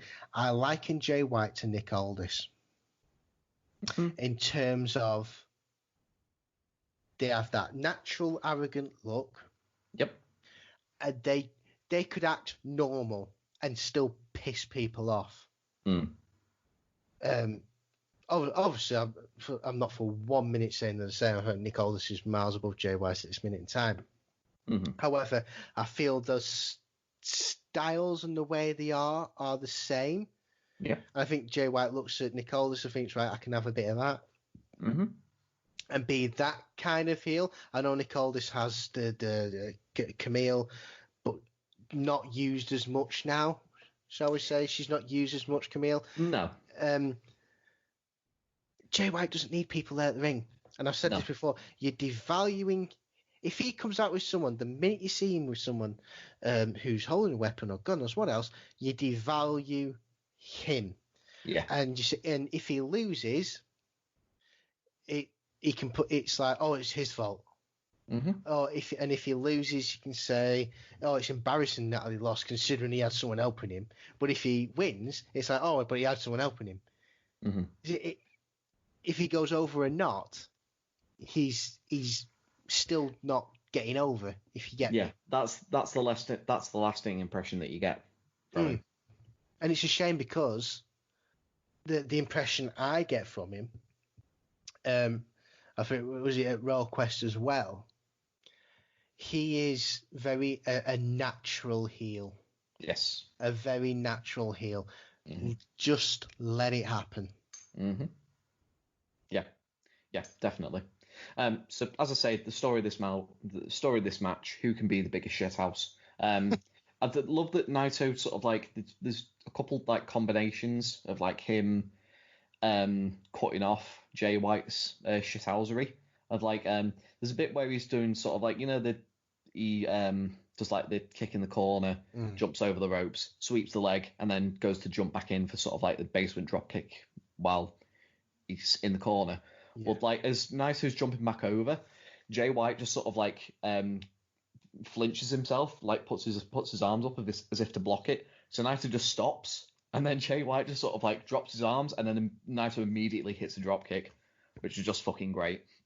And he does exactly the same thing when Naito goes for a Destino, and Jay White doing what he did with Okada during the G1 Supercard, just instantly fucking dead weights. Does the sort of like cocky prick smile, just finger to the head. Oh, I'm fucking smarter than this one, and Naito comes off the ropes and just drop kicks him in the face again.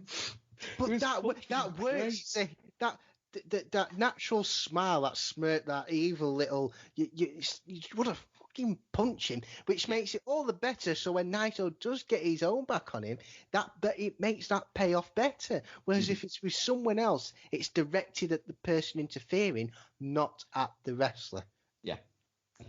Yeah. So more interference from Gedo. Interference spots 4 and 5. He brings a chair into play. Naito just basically gets rid of Gedo at these fifth interference spot, kicks him in the balls. During this sort of like time, the referee has been taken out as well, which allows Jay to hit Naito in the head with an unprotected chair shot. And I forgot to mention as well during the Moxley Archer match that Archer came out with 2 trash can lids, and Archer used it sort of like very early on in the match, and Jon Moxley hands up to protect his head, because we know it's wrestling, we know it's fake, you don't need to take anything unprotected. Think of your brain. Think of your brain, Naito, for fuck's sake. We've just like that, we've got the title of the podcast. Think of your brain. Think of your brain. So Jay hits 2 sleeper suplexes, which are like devastating. So Naito hits a running Destino off of a Poison Rana, which only gets a 2. There's a reversal of a Blade Runner into a very nasty Brainbuster from Naito, and then he hits a regular Destino with pretty much just sort of like the ripcord. A lot like how Okada does with doing like a proper Rainmaker. And that seals the victory. Naito becomes the Intercontinental Champion again and moves on to the main event of night 2 in 33 minutes 54.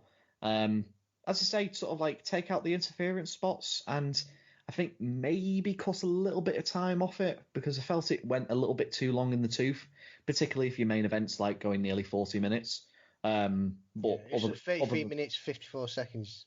Yeah. It went a while. Yeah, it went a while, but still, but bar that, like, I really, really enjoyed this match. I thought it was really darn good.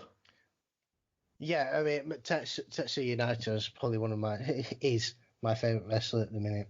Mm-hmm. I think everything he does is absolute gold. Obviously, it's the 5th time he's held the Intercontinental Championship. I think Jay White came off really, really bad on this, just because of all the interferences, and he still didn't win.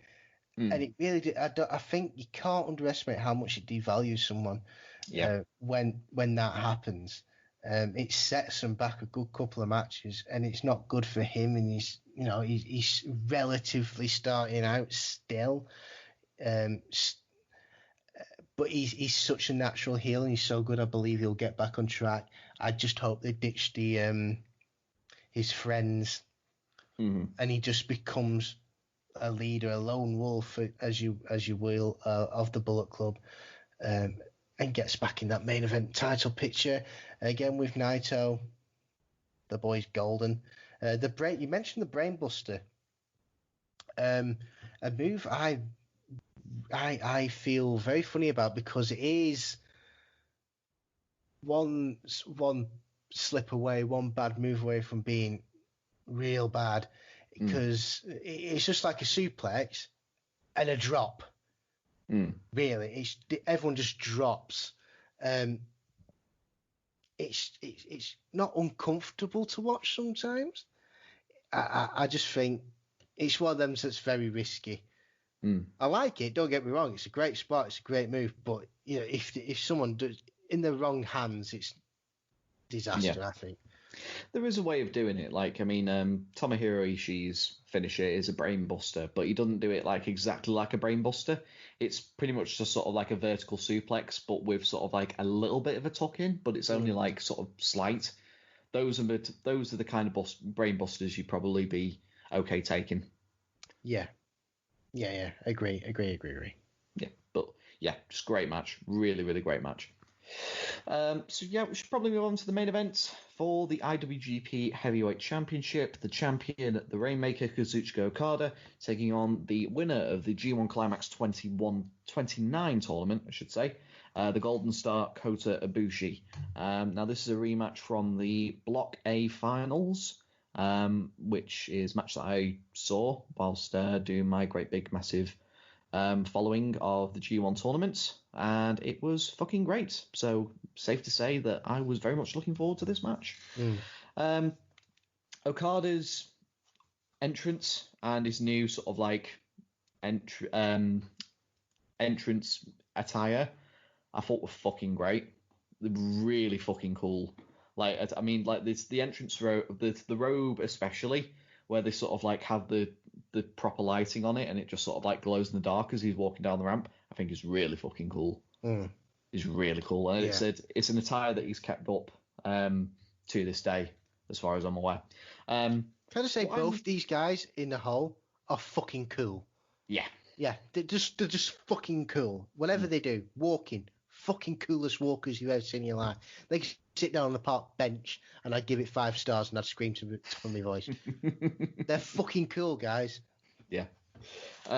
It's the one thing that I wasn't sure was quite cool was Okada's new trunks. They're sort of like they're done in a way that, have you ever been sort of like abroad to like, I don't know, like somewhere like Egypt, and they've got those sort of like they've got those like decorative lampshades, and they just look like there's bits of like reflective like plastic or like, I don't know, like different multicolored sort of like strips like that have broken off and they've just sort of like been glued on, sort of like the lampshades. I don't know why, but that's what I thought when I kept looking at Okada's ring wrestling gear. Yeah, I'm just looking at it now. Just whacked a picture up. Yeah. I get what you mean. Yeah. But he pulls it. He still pulls it off, though. Yeah, the boy pulls it off. Yeah. I've got to be honest. Like the longer this match went, I was just sort of like, okay, it's not too bad. I mean, like I can't really unsee it. Like literally, it just looks as if you're wearing a fucking lampshade, but it's not as bad as a first thought. I thought that I really quite like the start of this match. Like they're not like both men just sort of like very tentatively just sort of like feeling each other out. And then they sort of like they look as if they're going to lock up, and then sort of like Okada just like has this sort of like pulling back as if he's just sort of like somewhat nervous, even though he's like incredibly experienced, like this being like his seventh Wrestle Kingdom main event in like 8 years. And then like they do it again, but this time Ibushi has like a little bit of nervousness to him. I thought that was a nice little touch, like right at the start. The next thing I have in my notes is Ibushi's roundhouse kicks are absolutely fucking deadly, and there's the benefits that you have for wearing kick pads all the time. Okada, lovely top rope elbow drop. Okada's top rope elbow can sort of like hit and miss sometimes. Like sometimes it can be like really flush, and sometimes it can be a little bit shit. This was a flush moment. Like it looked really, really darn good. Next thing I have in my notes, Ibushi's attempt at Pele, reversing Okada's first attempt at the Rainmaker, and he lands right on the top of his fucking head. Like, picture in your head, ladies and gentlemen, Kota Ibushi essentially pile driving himself. Yeah, giving himself a fucking with no one there to protect him. I hate the Pele kick. Yeah, I hate it. I think it's show offy. Whatever. I mean, I just looked at this. Oh, it makes it seem like I'm laughing at Kota Ibushi, and I don't mean to. But like, I looked at this spot, and he fucking spikes himself, and I just remembered thinking, is there any wonder you've had fucking neck surgery before in the past, like major fucking neck surgery? Is it any fucking wonder? Anyway, after this spot, they somewhat recover, and Ibushi is pretty much flawless for the rest of the match. There's a lovely catching double foot stomp from Ibushi, and Okada rolls to the outside, and so Ibushi follows up with his golden triangle moonsault to the outside, which was fucking picture perfect. And then the next thing I have in my notes, because I didn't really have much, didn't have that much to say up until this point, but it's literally just before the call for 25 minutes. Ibushi switches into this like different gear. Oh, we saw this. Was it a Royal Quest? We saw he has this like stone-faced dead expression on his face. Yeah, he literally went into this sort of like Minoru Suzuki levels of sort of like, oh really, motherfucker, and he fucking lays into Okada. He fucking lays into him. Like there's this like and like Red Shoes Uno, who's or Umino, who's the referee in this match. He literally like admonishes like Ibushi like at least 2 or 3 times that he's like using like a closed fist, and it's done in such a way that you could believe that he's actually punching Okada in the face. Oh yeah, and you can fucking hear it. You can hear the impact around. Some of the fans started booing as well. Yeah. If you listen really closely, yeah, it was again fucking cool. It was really cool, and it's just sort of like, Jesus Christ, Kota. It's like, fucking calm it down, will you? Yeah, but it added to the story, really, of him having to go to that place and to be that person to get what he wants, which is the heavyweight championship. And that was so cool to see, because you think of Kota Ibushi as this golden boy, this baby face, nice, win. Yeah. You know, do the right thing and take your vitamin C pills and all that. He can be hard hitting, but he does it in sort of like such a babyface way that you just you're willing him on. So he's gonna knock you unconscious, but he's gonna drive you to hospital and stay by. He's gonna do it in He's gonna do it in a loving way. Yeah. He's gonna hurt you in a loving way. Yeah. Whereas this was just sort of like, no remorse, just being purely fucking vicious, and I was just sort of like, Jesus Christ. It's sort of like, it took me back a little bit, because I was just sort of like, I'm not used to seeing this from Kota Ibushi. This is weird. Like, I like it in a way, but it's just sort of like, this isn't you, man. This is not you. Yeah, I think it did add to the story, though, and it made it really interesting. It did. Definitely did. So there's a tombstone on the apron from Okada, which looks... Well, when they show the replay of it, it's very safe. Like, it is very borderline, given that it is Kota Ibushi and he is known for landing on his head and his neck. But it's Okada delivering the move, so it's safe as houses. Ibushi's Cesaro-like deadlift German suplex from the outside back in. I literally have it in my notes. I don't think there's any way of landing easy off of that. It's a scary move. I remember seeing that the first time I watched Kota Ibushi in a match with Shinsuke Nakamura when they did that spot, and I was just sort of like, oh my God, he's dead. It's not a case of no. Oh, no. Yeah, it's a case of stop, get some help. That's it's that, isn't it? Yeah. It's just say, oh god, that looks like it's gonna hurt. But oh no, it looks like it hurt. Yeah. It stops being a show at that point, and you start genuinely being concerned for people. Yeah. But again, they want to do this to themselves. Yeah. I don't think everyone who Kota Ibushi comes. I read a very funny, because I did some research on this, but in this match particularly, and I read somewhere that. Believe it, oh, hang on a minute. Believe it or not, it was a triple threat match between Kazuchika Okada, Kota Ibushi versus Kota Ibushi's neck. And that really, really made me laugh. Because I don't think anyone backstage who's had a match with Ibushi comes up to him and goes, okay, we want to do this spot where you look like you die and break your neck. I genuinely think he goes up to, like the pile drive you just mentioned, I genuinely think because Okada does it so nicely and so safely, Ibushi's going, no, can you actually like hurt me, please, and drop me on my head? No, I don't want you to do it safely. Drop me on my head. And Okada's there going, no, mate, I'm not doing that. No, and Ibushi's going, oh, please break my neck, please. Ibushi's like, hey, I get so many bumps on my neck bump card before I have to go back in for another surgery. So it's fine. It's fine. He's got some kind of reward card system at the hospital or something. Well, every ninth break neck surgery, get a 10th free or something like that. Like you get at Costa, a free coffee. He wants his free surgery. I'm having an attack up here. He wants his free surgery. So as we get into the later stages of the match, Ibushi with a fucking roundhouse kick to the face of Okada, and then hits a Kamigoye for a close 2. Goes for a second one, this time without the knee pad, but that's counted into a great big massive drop kick from Okada, which was amazing to see because like Ibushi's got both of Okada's hands to set up for the Kamigoye, and Okada still manages to fucking leap up this great big massive vertical leap for the drop kick, which was really fucking cool. There's another, I had in my notes, another stiff exchange in the middle of the ring, which I'm pretty sure surmounted with Ibushi roundhouse kicking Okada in the face again. Eventually Okada turns the tide, goes for a missile drop kick off the top rope. It's countered in midair into a sit-out powerbomb by Ibushi, which looked fucking cool.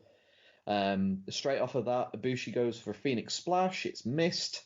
Okada hits a Discus Rainmaker, and then a proper Rainmaker with the Ripcord in it, and gets that for a close 2.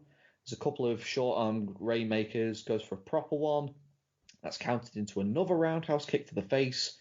Ibushi channels his inner Kenny Omega, hits a V-trigger, goes for another Kamigoye, and that's counted into a sit-out tombstone, and then one final proper Rainmaker, and Okada gets the win, booking his place in the main event for Night 2 in 39 minutes 16. This match was fucking awesome. Yeah. It was fucking great. Surprise, surprise. A match between Okada and Ibushi. It's fucking awesome. But it's easy for us to sit here and say it was fucking awesome. But what else we didn't expect anything less from these two guys. No. You see these two guys on the card, you think this is going to be fucking awesome. And then you're not, and you still come out with the same, oh my God, that was fucking awesome, even though you knew it was going to be fucking awesome at the start. Even though you're prepared for it to be good, it doesn't dumb down.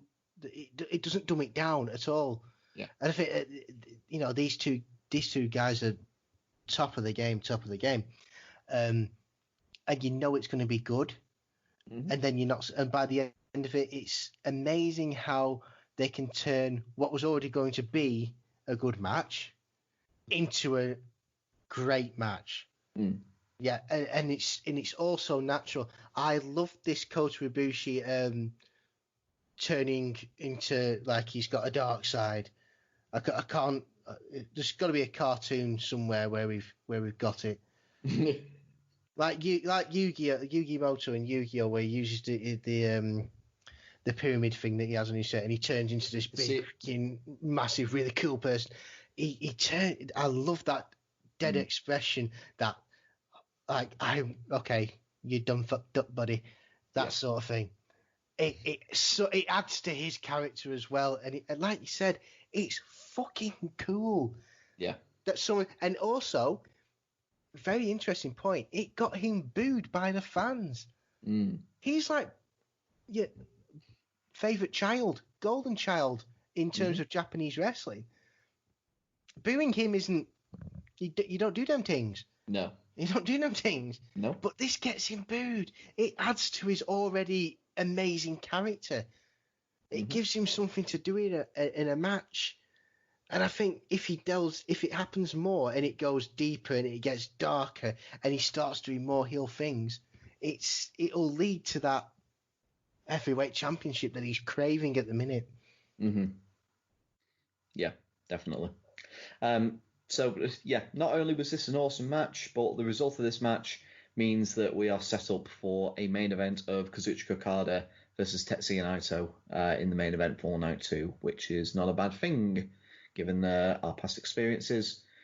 And, yeah, pretty much the end of the show just sees Okada and Naito posing in the ring with both belts. That's the focus for the main event of the next show, and something that I'm very, very much looking forward to. So what were your thoughts of Night 1 of Wrestle Kingdom 14 as a whole, mate? Very, very, very good show. Obviously, some of the matches were set-up matches for the second show, but you don't mind. I didn't mind, even though I knew that, and it sometimes felt like that. I didn't mind because they were really, really, really good matches. Very nostalgic, obviously, with Liger and everything that's going on. Not only does it do Night 1 really well, it sets up Night 2 for... You're hungry for Night 2. You're really hungry for Night 2 at the end of this. Yeah, definitely. I mean, as you say, there's nothing really much I can contribute to, because it was not only a really good show in terms of professional wrestling, but it also sets up Night 2 really well. There's likes of, the stuff we've got to look forward to. Okada, Naito, we've already talked about. Zack Sabre Sonada, that sounds like a fucking great match. Goto and Kenta sounds like a really great fucking match. And we know that Moxley and Juice Robinson are gonna have another match again. Sounds fucking awesome. And there is sort of like another dream match that is on the card of Hiroshi Tanahashi and Chris Jericho to look forward to, which is, another standout marquee match to look forward to for Night 2. So yeah, overall, really darn good show. Really darn good show. And as I say, we don't really know how Night 2 is gonna go, but as a show, it's highly recommended. Highly recommended as pretty much any Wrestle Kingdom show in the past 5 or 6 years has been. Really. Yeah. And yeah, that is our review of Night 1 of Wrestle Kingdom 14. And we'll be back in a couple of weeks' time, hopefully, to all things considered, for Night 2 of Wrestle Kingdom 14, as I say, with the matches that we've gone through already, and also, yeah, just hopes of a really darn good, another good show to cap off the one that we've just watched. So we'll go into plug time, man. If you've got anything to plug, go ahead. Personally, no, I'm joking. Follow me on Instagram at the real Not Daz. Follow me on TikTok. I am at the annoying husband, where I watch me do funny clips of me annoying my wife. That the poor woman, God bless her soul. I saw one that you posted up on your Facebook one. It was you turning on the light switch and the caption just being, "Oh, I forgot that the wife said she was working on the electrics today," and you can just hear like a scream effect in the background. Yeah, this is what my life and what she has to put up with me away from the chaos that this me being on these podcasts and doing this is. Go back and listen to everything else we've ever done, because it really is quite. Go back and listen to the NWA one where me and Bunkle have a massive argument, and it's fucking hilarious. Even because he was wrong, firstly, and I was right. That's why it was really funny in the first place.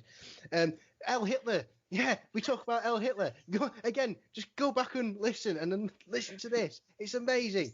There's El Hitler. We also bury Medusa and Melina in hilarious. Well, Anthony buries Medusa and Melina in hilarious fashion. Oh yeah, yeah. Well, I don't really need much help with that one. To be honest, ladies, you're burying yourselves, and I'm just saying what you're doing. Say what you see, Roy. Say what you say. Hey. Pissed on you, Mr. Chips, there, haven't you? Right. Go listen to the Phoenix Pod as well, guys. Go listen to. On that note, listen to the fucking Phoenix Pod. Yeah, I'll make mention of both. So yeah, if you have enjoyed this edition, we have done like previous editions, like as far back as like 2 months ago, probably. I think so. Anyway, let's see. How many have we done so far? So we've done G1 Supercard, we've done 2 NWA. So this is the 5th one. So we've done four other iterations, two other New Japan shows and 2 NWA shows. Not only involved like really good wrestling, but hilarity ensued as well on a lot of them.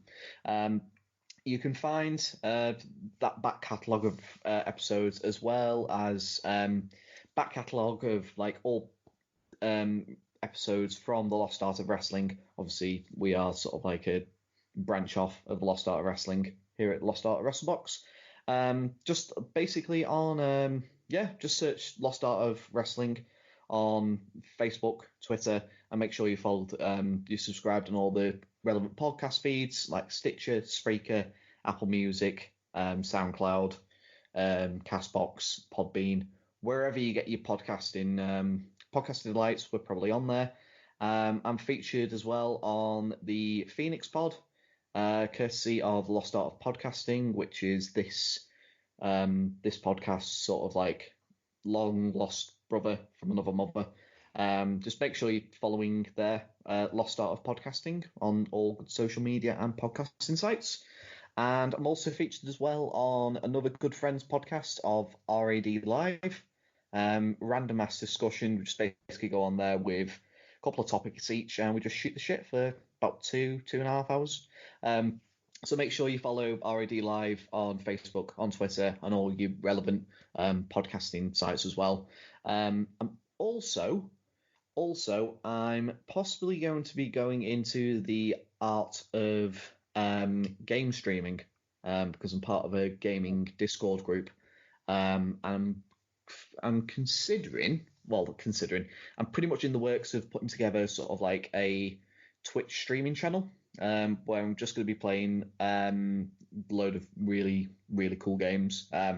On my hit list first is I'm going to be making my way through the remastered collection of the Yakuza series, which is known for featuring, particularly in the 6th game, is known for featuring a lot of New Japan Pro wrestlers, which is a really, really cool, sort of like ingratiating way of just sort of like getting into not only Japanese wrestling but Japanese games as well.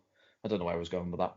So make sure that you follow on my Twitch channel at twitch.tv/loggers109, and I'll probably be setting that up in the coming weeks or so. Yeah, so make sure you followed for there. Click the notification bell so you know where I'm going live. Anthony, once again, always a pleasure, mate. Thanks very much for coming on. It's been a pleasure. Love it. Yeah, love it. So until next time, I have been the stowaway Lewis Ogden. And I've been the real Not Daz Anthony Dark. And we'll see you next time for Night 2 of Wrestle Kingdom 14. See you guys.